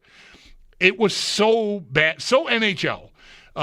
No, we want this. The managers want this. I wondered if they tanked it on purpose. It felt deliberate. The idea that the GMs and front office staffers were going to have to remotely by Zoom call interview the people they just drafted on live television was as horrendous an idea as the offside challenge is for the NHL. Who thought that was going to go over well? Let's have people who don't like talking at all publicly try to have a casual, friendly conversation with a kid they just invested a first-round pick in. Nothing awkward about that. I'm sure that's just great. It's just bizarre. And so, I don't know, wasn't everyone kind of assuming, oh, wow, after this, they'll go back to the centralized draft again. I mean, the one at the Sphere the year before, the last of the big, centralized drafts was so good, such a good show. I don't know, man. Are these teams signing up to have their management teams have to interview these players again? I'm hung up on that because that was, I think, conceptually, that was the worst idea.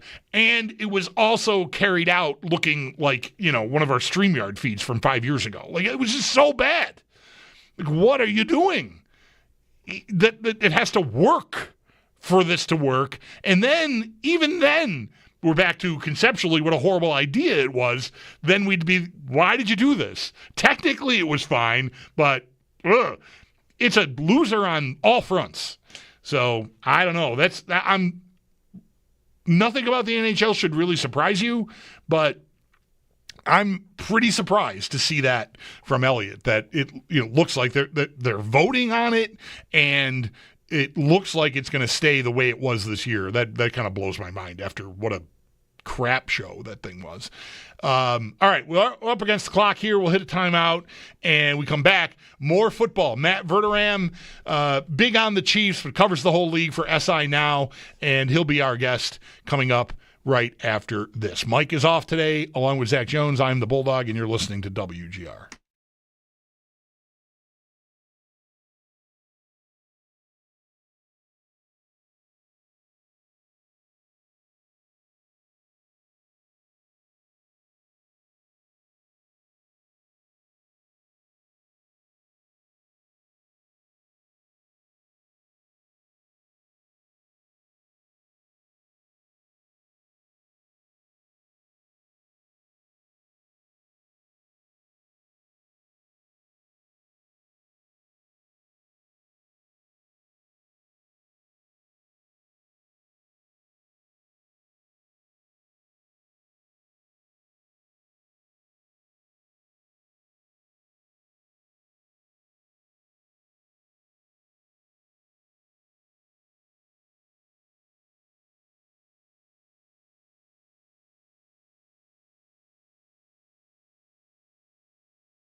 Early afternoon action over in Major League Baseball. The Mets have a doubleheader today. Game 1 already in the books against the Orioles, and Baltimore did take that game 3-1. Game 2 set to get going in just a few minutes here, while the Yankees, they host Seattle at 7. Blue Jays off today. Their 10-game win streak was snapped last night against the White Sox. They'll get back to it, though, tomorrow out west against the A's. Well, the Bison, they're in Scranton just after 6:35. That game can be heard on our sister station, The Bet 1520.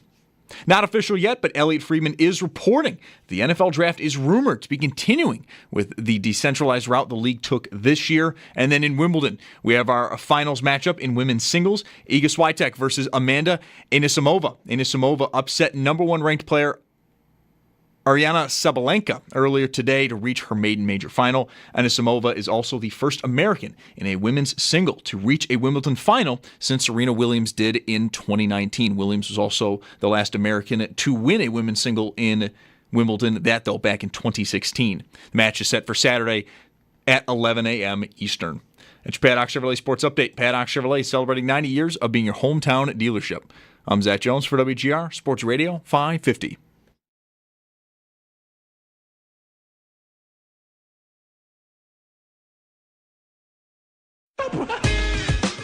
It's Mike Schopp. You might be mocking me or you might be staunchly agreeing with me. I can't tell.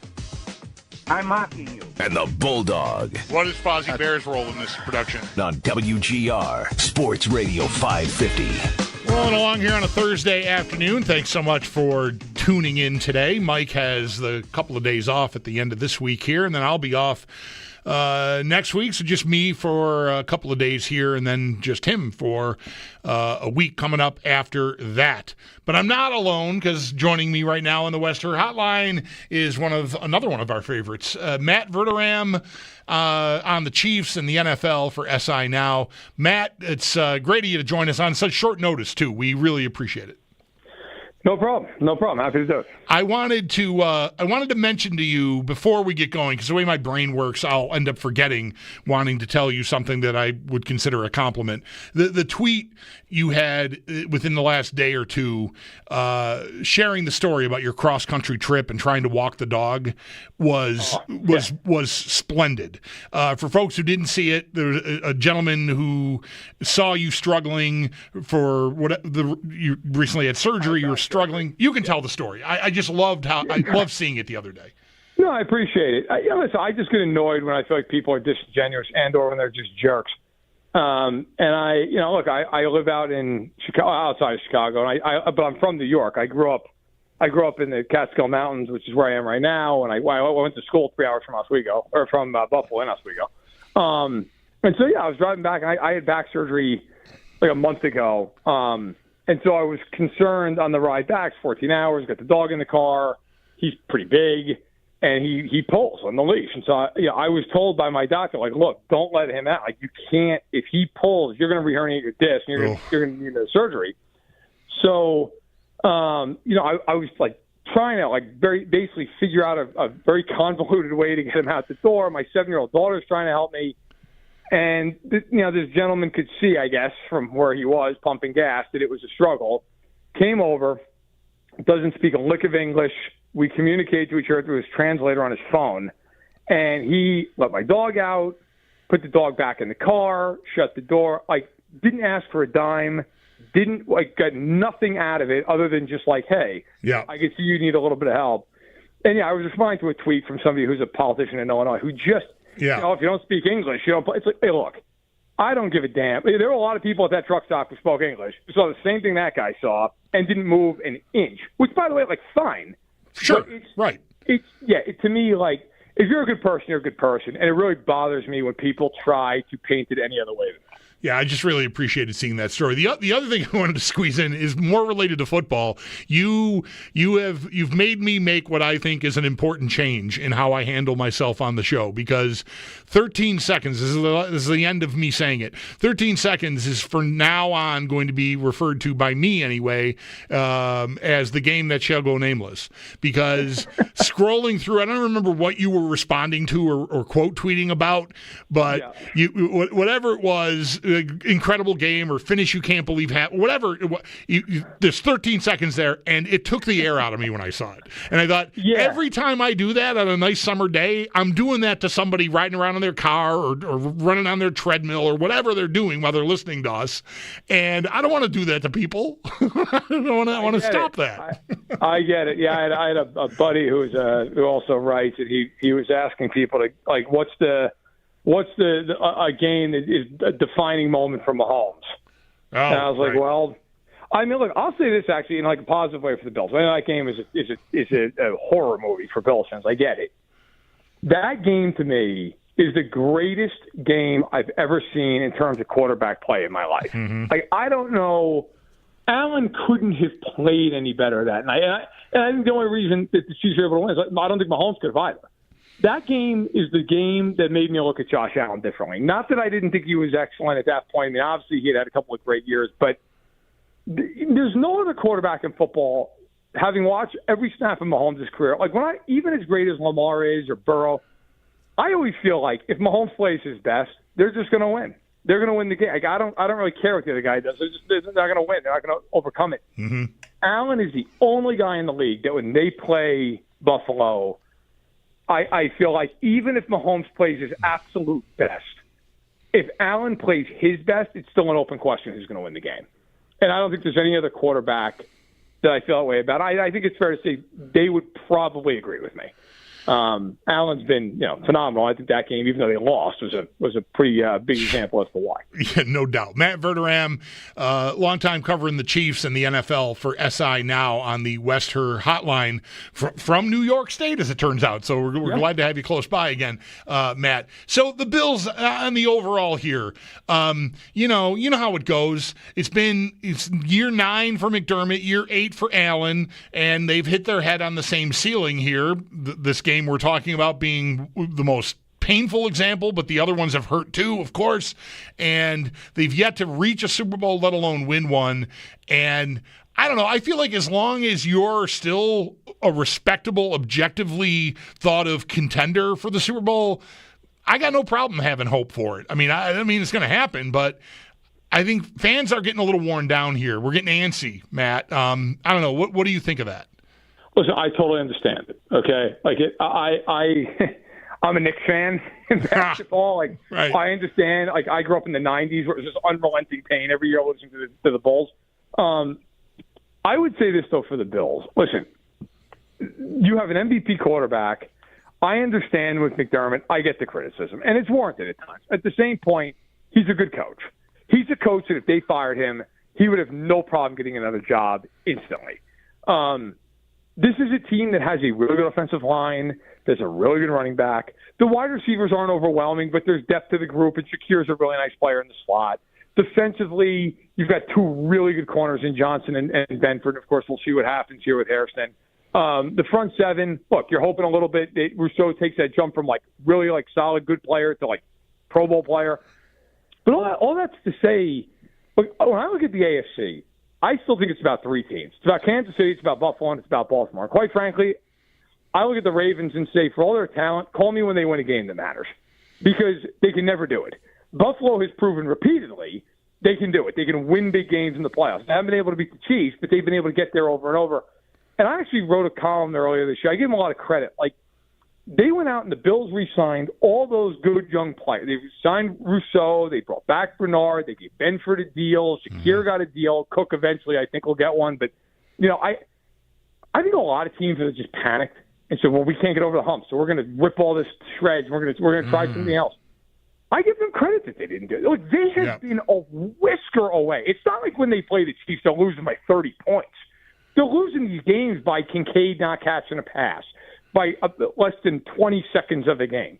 I just feel like at some point the Bills are going to get through, whether it's them beating the Chiefs or the Chiefs just having a down year. They will get through at some point. They've shown that they're right there, and eventually they're going to bang the door down. Yeah, that's entirely where I'm standing. Recognizing, I think 13 seconds is there. I did it again. Oh, Matt. It's painful. Right. I just had a new mantra and I just blew it just now. I'm terrible at my job. Anyways, so that's the smoking gun on McDermott, and there's a part of the fan base that is still not gotten over it, and I respect that and totally understand it. Last year, though, even like the Chiefs, the Chiefs did not have a big offensive year at all. And they kind of did whatever they wanted in the AFC title game against the Bills. And it looked like they caught them unaware with the way they started with the quick-hitting passing game and all that stuff. And, that's another notch against, McDermott being able to get there, I think. It is. I will say this, though. I'm going to give – and I think all that's fair. The one thing I will say, to be fair to Sean McDermott the other way, I remember watching that game, and when Benford got hurt and they had to bring in Kyrie Irving, I remember turning to someone I was watching the game with and saying, this game's over. Mm-hmm. They're going to throw at him relentlessly. And if you go back and watch that game, and I'm sure people in Buffalo aren't going to and don't need to, they were throwing at Elam every time he was in one-on-one coverage. They would just look at it and be like, all right, that's great, 10 yards. There's nothing he's doing about it. And, I think a lot of times offense is about the high-end guys that you have, right? Who's your quarterback? Who's your number one weapon? Who's your big left tackle? Defense is so often about who's the weakest link on your defense. Who is the guy or two or three that I can just go after and pick on and force you to have to play around that guy? I will always wonder that if Benford doesn't get hurt in that game, do the Bills win it? Because I just think Benford is too good. He wouldn't have gotten picked on like that. Now, maybe they don't. Maybe they would have lost. But I think it's a different game. I will say, and to the Bills' credit, they played a lot more man in that game than they typically have against the Chiefs. I think if you're McDermott, the one thing that you've got to figure out, and it's not easy, and maybe this is also a Brandon Beane question, they have got to get a better pass rush on Mahomes in these games. They're just not going to beat him. That's the one thing I've criticized the Bills for over the years, and I'll stick by it. If they're going to beat the Chiefs, forget in October. I don't care if they beat them in October. I don't think we do either anymore. Nobody cares. No, those games, it's weird. It's actually funny because I've gotten to know quite a few people in Buffalo covering the Bills, of course, and I think we all agree. Those games in October and November, while they're massive nationally, we all sit there like it's basically a preseason game. It's fine. Right. But if you're going to win, Ed Oliver's got to play big in those games. Greg Rousseau's got to play big in those games. They need a pass rush, and that has been something that has been missing in every single one of their playoff games against Kansas City. Yeah, I don't know who said it here this time during this season, leading up to the Chief game, this past regular season, Matt. But someone I know, it's been referenced on Twitter, said, "I can't wait for the Bills to beat the Chiefs again and feel nothing." So that's where a lot of us are at. I still try to invest in the week to week, but January. So you really think I've been wondering if there's another team out there? Are the Bengals going to get back to what they were a couple of years ago?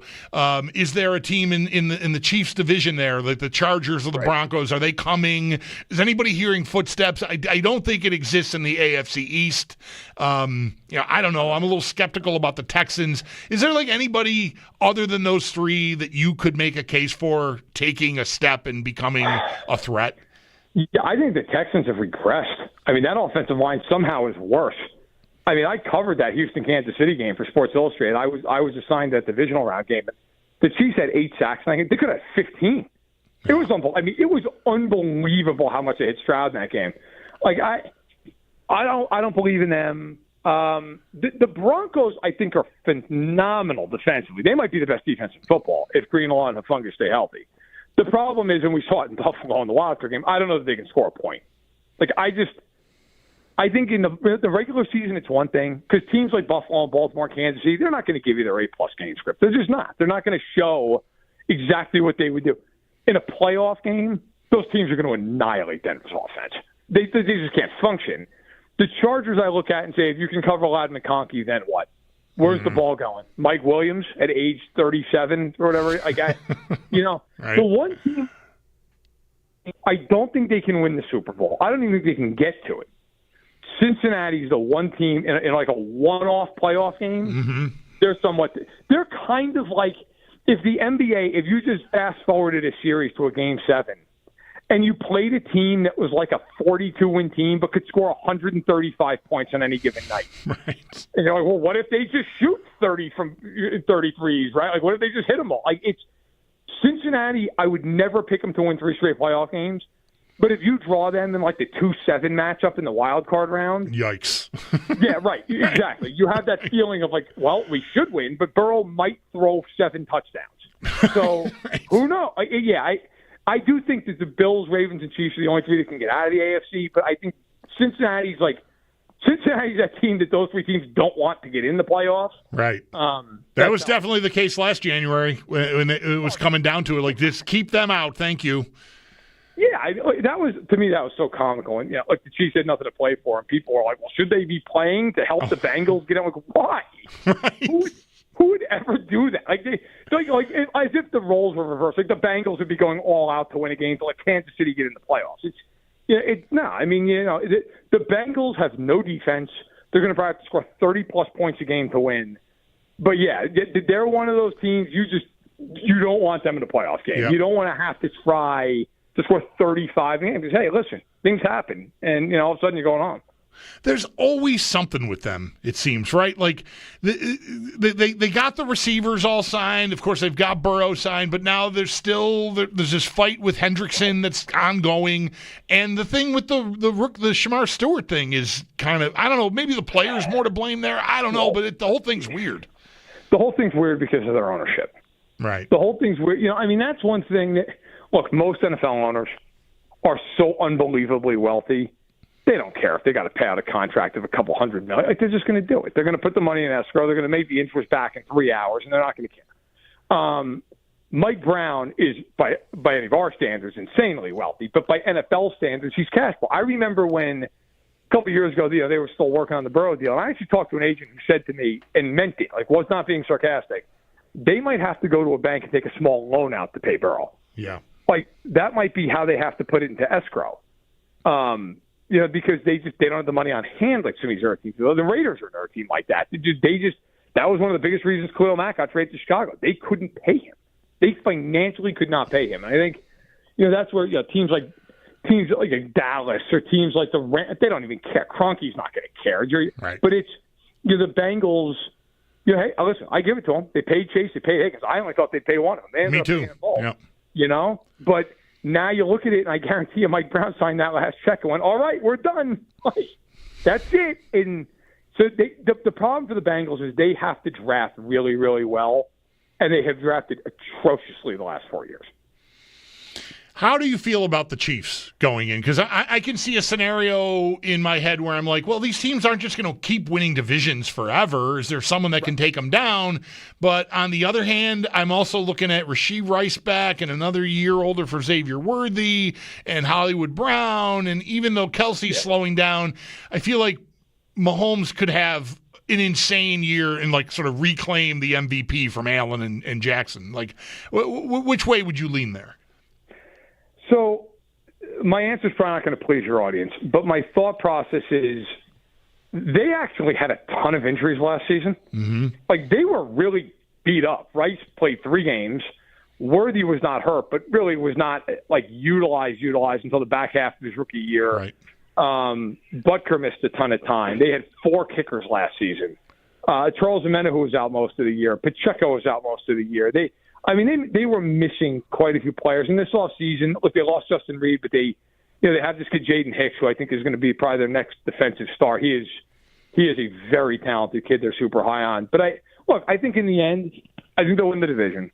I think they'll be fighting with Buffalo and Baltimore for the 1 seed. I think those 3 teams will be the top 3 seeds in some order, probably dependent upon the game that none of us are going to care about when they see each other in week 9. So, look, I think Mahomes will have a very good year. But the one thing, if you want to watch the Chiefs and kind of look and say, okay, what is a bellwether? I would say the left side of that offensive line is going to tell you, are they a legit, are they the top team in the league, or are they a contender who could win it all because of who they are, but also there's an issue? Because Tooney is now gone at left guard. That's a meaningful thing. Kingsley Suamataia is slotting in there. He was awful last year at tackle. He was much better at guard when they played him there at the end of the year, but he's still a huge question mark. And then at left tackle, look, it can't be worse than it was a year ago. They were a disaster at left tackle last season. but you bring in Josh Simmons, who is super talented from Ohio State, but is coming off a torn patella. And then you have Jalen Moore, who they gave a 2-year, $30 million deal to, who's played, I think, 12 games in the NFL as a starter. So if the left side of the line's good, I think they're better, even though I think the record will be worse because they won a billion weird games last year. Right. There's a world where they're better and they're 13-4. Like, I think that's probably what they are if the left side's good. If the left side's not good, I still think they win the division, but then it's like, okay, they're going to the playoffs with some real issues. Yeah. I thought the Simmons thing was a real key thing to watch, and it feels to me from a distance like the early returns are good there, are they not? The early returns are shockingly good in the sense that when they drafted him, there was a thought of, hey, look, this is kind of a redshirt year. Yeah, right. Yeah, like he got hurt. So for anyone who's not familiar with it, he tore his patella tendon, non-contact, mid-October. I think it was like October 20th or so. And that's a really serious injury, especially for a guy who's 320 pounds. So there was a real thought of like, okay, look, he's going to come in. He's probably not, he's not going to be there for OTAs, mini camp. Maybe he's doing some individual stuff in camp, and then we'll just kind of work him in as time goes on. Well, he was doing team drills in OTAs and in minicamp, and they have said publicly that their expectation is he's going to be ready to go day one of training camp in St. Joe in a couple of weeks. He's been everything they've hoped for to this point. Now, of course, look, we're talking about non-padded practices. Sure. You're playing patty cake with a guy, but he is healthy, and he is to this point been what they'd hoped. So he's a huge key because even if Tuamati is not great at left guard, look, if the guy's between Simmons and Creed Humphrey, it'll be all right. They'll figure it out. Right. But if the left tackle's a problem, and then you'll have guards also from now it's a swinging gate, and Mahomes is looking at his blind side being a real problem. Yeah. Is it wrong? Would it be overstating it to say that Simmons was thought of highly enough that if he'd been healthy, maybe he would have been drafted ahead of the LSU kid that the Patriots took, or is that too much? I don't know that it's too. I think that would be in the eye of the beholder. I will tell you this. I've had a multitude of people tell me, listen, if he's healthy, he's unquestionably a top 10 pick. I mean, and I think that kind of goes to, look, the Saints took Kelvin Banks out of Texas. I believe it was at 9. Kelvin Banks, which might be a great player, all the best to him. His tape is nowhere near what Simmons' tape was. Right. I think if Simmons is healthy, he's got a case as the number one tackle in the class. He's certainly right there with Campbell and Membo out of Mizzou. But look, the Chiefs, he was at 32 for a reason. He was coming off of a really bad knee injury. Right. There were some concerns about, hey, look, not so much off the field stuff, but like, what is his maturity level? Is he a guy that you got to kind of hold his hand to get him to do what he needs to do in practice and to like love football, so to speak? So far, really early, those have been questions that have been answered in a positive way for the Chiefs, but we all know how that goes. And let's be real too. He could be fully healed, but it's a 320-pound guy in a patella tendon that needs to be repaired. Like that could. Right. That could also still be a problem at some point. Yeah, that could be a ticking time bomb at any point here. And any of us, really, if we're not 320 pounds. Yeah. Matt, thank you so much for the time. Really appreciate it. Best of luck as you continue to recuperate from the back surgery and enjoy your time back home. Yeah, things are good. Thanks a lot. I really appreciate it. All right, that is Matt Veram, SI now on the Chiefs and the NFL in general. A lot of good information there, especially on the Chiefs and this left tackle that I think a lot is riding on. All right, we'll see if you want to react to any of what we've talked about with our guests here. Reload our conversation from earlier about your level of optimism regarding the Bills. Really, anything goes, man. 803-0550 is the number if you'd like to get in. Mike is away today and tomorrow, along with Zach Jones. I'm the Bulldog, and this is WGR.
action in Major League Baseball. The All-Star break coming up next week, but today the Mets have a doubleheader. Game 1 against the Orioles goes the way of Baltimore 3-1. Game 2 just got underway. The Mets do lead that game 2-0 as they head into the second, while the Yankees, they're going to host Seattle in just a few hours at 7. The Blue Jays not playing today. They lost their 10-game win streak last night against the White Sox. They'll be back at it, though, tomorrow out west against the A's. Bison's in Scranton tonight. That game will get going just after 6:30, and it can be heard on our sister station, The Bet 1520.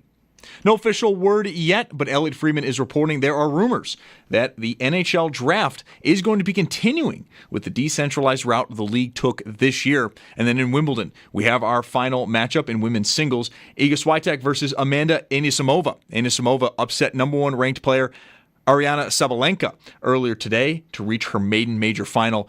Anisimova is also the first American in a women's single to reach a Wimbledon final since Serena Williams did so in 2019. Williams is also the last American to win it on a women's single. That was back in 2016. Match is set for Saturday at 11 a.m. Eastern. That's your Paddock Chevrolet Sports Headlines. Paddock Chevrolet celebrating 90 years of being your hometown dealership.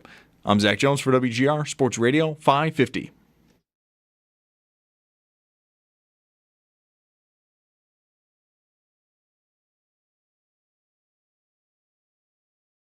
How the receiver talent can dictate the looks that you get running the football. And running the ball is just so much oftentimes about math. How many blockers you have versus how many box defenders they have. If you change the math for James Cook because you have better receiving talent that forces more too high coverage shells, yeah, I think you could see a really good rushing offense be even better in 2025. That is Joe Marino, a regular with our morning show crew. Excellent job on draft content and all season content. Locked on Bills is Joe Marino. Glad to have you with us here on WGR on this hot, steamy. I haven't been outside in a while, but I'm assuming it's one of those days where I went to play golf super early, and by the time we got to the first green, I'm like, okay, well, I'm soaked through my shirt. I mean, I might be kind of gross. I don't know, but it was that kind of day. One of them days. There's uniform news. When were we talking? Was it just yesterday we were talking about uniforms? Yesterday. It was just yesterday. I really got to work on my time. Time's a flat circle. Don't even worry about it. Don't even worry about it. You might have gotten some pushback from me if you'd said, "Oh, that was last Thursday." I might have said, "It seems more recent than that," but I probably would have just gone, "Yeah, okay, that fits. That could be. That seems like about the same time frame, a week ago and yesterday." Anyways, didn't I just recently think something Mike brought up in around now on a show that we talked about at 3:00 was from a week ago or something? That happened recently in here. He was like, "Yeah, you remember we were talking about this?" I'm like, "Oh yeah, when was that last week?" No, at 3 today. Remember that? Whew. Anyway, don't ask me remember that questions. I'm just a struggle. Anyway, there's uniform news. There's a report. Buffalo Rumblings, a fine outlet for Bills content, has a story just posted on the socials within the last little while here, and it says here that they have learned through. Hang on, I want to read it exactly as it's written here. Where did it go? I had the quote. Okay, remains to be seen what the Bills have planned to properly say goodbye to the Ralph in 2025, but an inside anonymous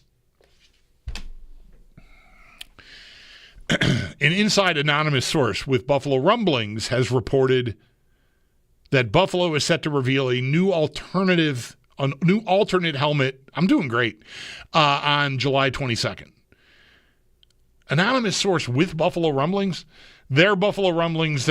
Anyway, whatever. That feels to me that's weirded oddly, but nonetheless, this Bills site is saying they've learned that the Bills are going to reveal a new alternate helmet on July 22nd. The Saints, it was yesterday. The Saints just did this yesterday. reintroducing. I feel like I've seen that helmet before that they had displayed yesterday, but they're going to wear it, I think, 3 times next year was the report done there. Not a part of the rivalry series uniforms or anything. And this, what I'm reading here at Buffalo Rumblings, goes on to say that it is not believed that this alternate helmet that's going to be revealed on the 22nd of July is related to the Nike-sponsored rivalry series uniforms that the Bills are a part of for 2025. That's how this came up yesterday. We were talking about, the Saints doing this and what the Bills could do or will do. And I remembered this rivalry thing around the draft was announced. They're taking turns with divisions in the NFL, and the first 2 up are the AFC East and I forget the NFC division. It doesn't matter. Maybe the West. Whatever it is. 2 divisions a year, the plan is moving forward. They will have special uniforms designed for these interdivision matchups here. So I'm thinking Bills, Dolphins, Bills, Patriots, both night games early in the schedule probably make sense for that. And think about what that is. I don't know that we really filled it out yesterday. I did mention that there was one speculative post I saw that had a pretty radical design of a Bills like silver design with white accents and a silver and whited out helmet. It was all white and silver. Not any other color really represented. It was a shot of Keon Coleman with a jersey and a helmet is what I was looking at. And so it's Nike, and I wonder just how I wouldn't want to dismiss this silver mock-up I saw, even though it could just be one fan's dream idea. But Nike Rivalry Series probably means adventurous uniform concept, I think, right? Unless the NFL just doesn't want to be like Nike with college football. But, think about Nike and think about the Oregon Ducks, Nike headquarters. I mean, that is... They don't even wear matching socks in the same uniform. That's for losers. They're just everywhere. So I wonder how open-minded the NFL is going to be to that and how adventurous Nike will be. I'm going to say allowed to be. I'll bet they presented a lot of ideas that were met with, no, we're the National Football League. We're not doing that. No. But I wonder, just how out there that uniform will be. But again, this news from Buffalo Rumblings is saying that there's another uniform-related thing coming down the pike here, and it's coming pretty soon. I mean, it's the 10th of July now, so we're talking 12 days, day before camp opens, July 22nd. It's a very specific timeline they're giving here, so that increases, to me, the credibility of this being correct.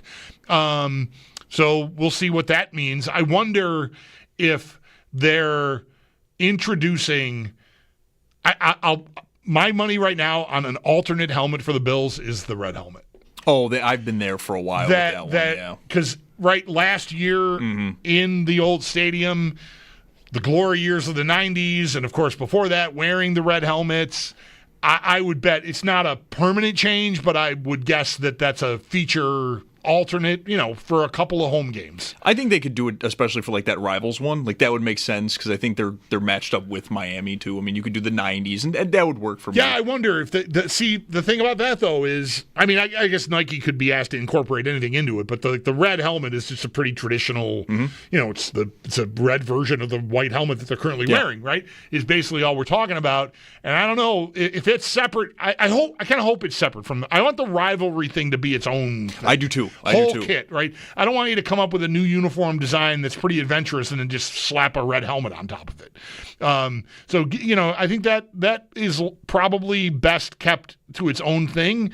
And the red helmet to me is one you could just bust out with your regular uniform. Yeah, you don't have to change much. Yeah, right. It's just I'm probably one of the Grinches with this. I almost don't want a new uniform or a new helmet. I think they've nailed it. I think they've got it. The white helmet, they changed the face mask, perfect. I do think they look great right now. I think they look great. I'm terrified that they will get adventurous and will be horrendous.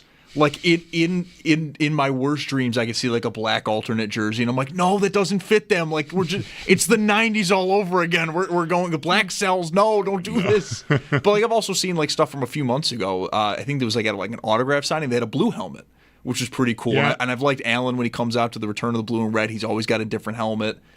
But I'm absolutely petrified that they're going to have something terrible because I think they've already reached perfection, and I don't want them to screw it up. If they are indeed going to introduce this alternate helmet on July 22nd, then the team is absolutely wearing those helmets at the blue and red scrimmage. Because that's like 2 weeks after that, I think, August 1st, August 8th. I don't have the date committed to memory. I'm sorry, but I know it's coming up pretty early on in August 1st. Thank you, Zach. So I'll bet, you got new gear. There's get the line started at the Bills store for the new helmet that maybe is just the throwback to the old red helmet. That's my guess. It's only a guess. This story that I'm getting from Buffalo Rumblings does not at all even really speculate on what the helmet will be. My guess, Radio's the Bulldog, is guessing it's just a return to the red helmet that the Bills wore in the 90s. That's my guess. But again, they're saying not related to the Nike Rivalry Series uniforms that we already just talked about yesterday too. Okay, uniform news, 2 days in a row. All right, there we are. Be on alert for July 22nd. We'll hit up a timeout here, 803-0550. If you got any reaction, any suggestion on what an alternate helmet could be or the uniform in general, feel free to hit me up at 803-0550. Mike is away today, along with Zach Jones. I am the Bulldog, and this is WGR.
Thanks for hanging here on a Thursday. I am the Bulldog. Mike is off today. He'll be off again tomorrow. Sammy P tomorrow at 3:30. And our buddy Matt Perino from the Shout Podcast will join me at 4 o'clock tomorrow. I've got, I think, a very fun, summary, no, we're not drafting beer, talk show idea tomorrow. I don't say any more, but I think it'll be a fun one. Triggered by something Mike did for me for my birthday last week. That I had the thought that, I know I'm going to be working alone on Friday the 11th, and I think I like this idea. So hopefully you will too, and we'll have ourselves a time. I did not get to this with either of our NFL guests, more for Veram than for Waldman. Waldman's more like the X's O's, that guy. Verderam's more like, around the league news guy.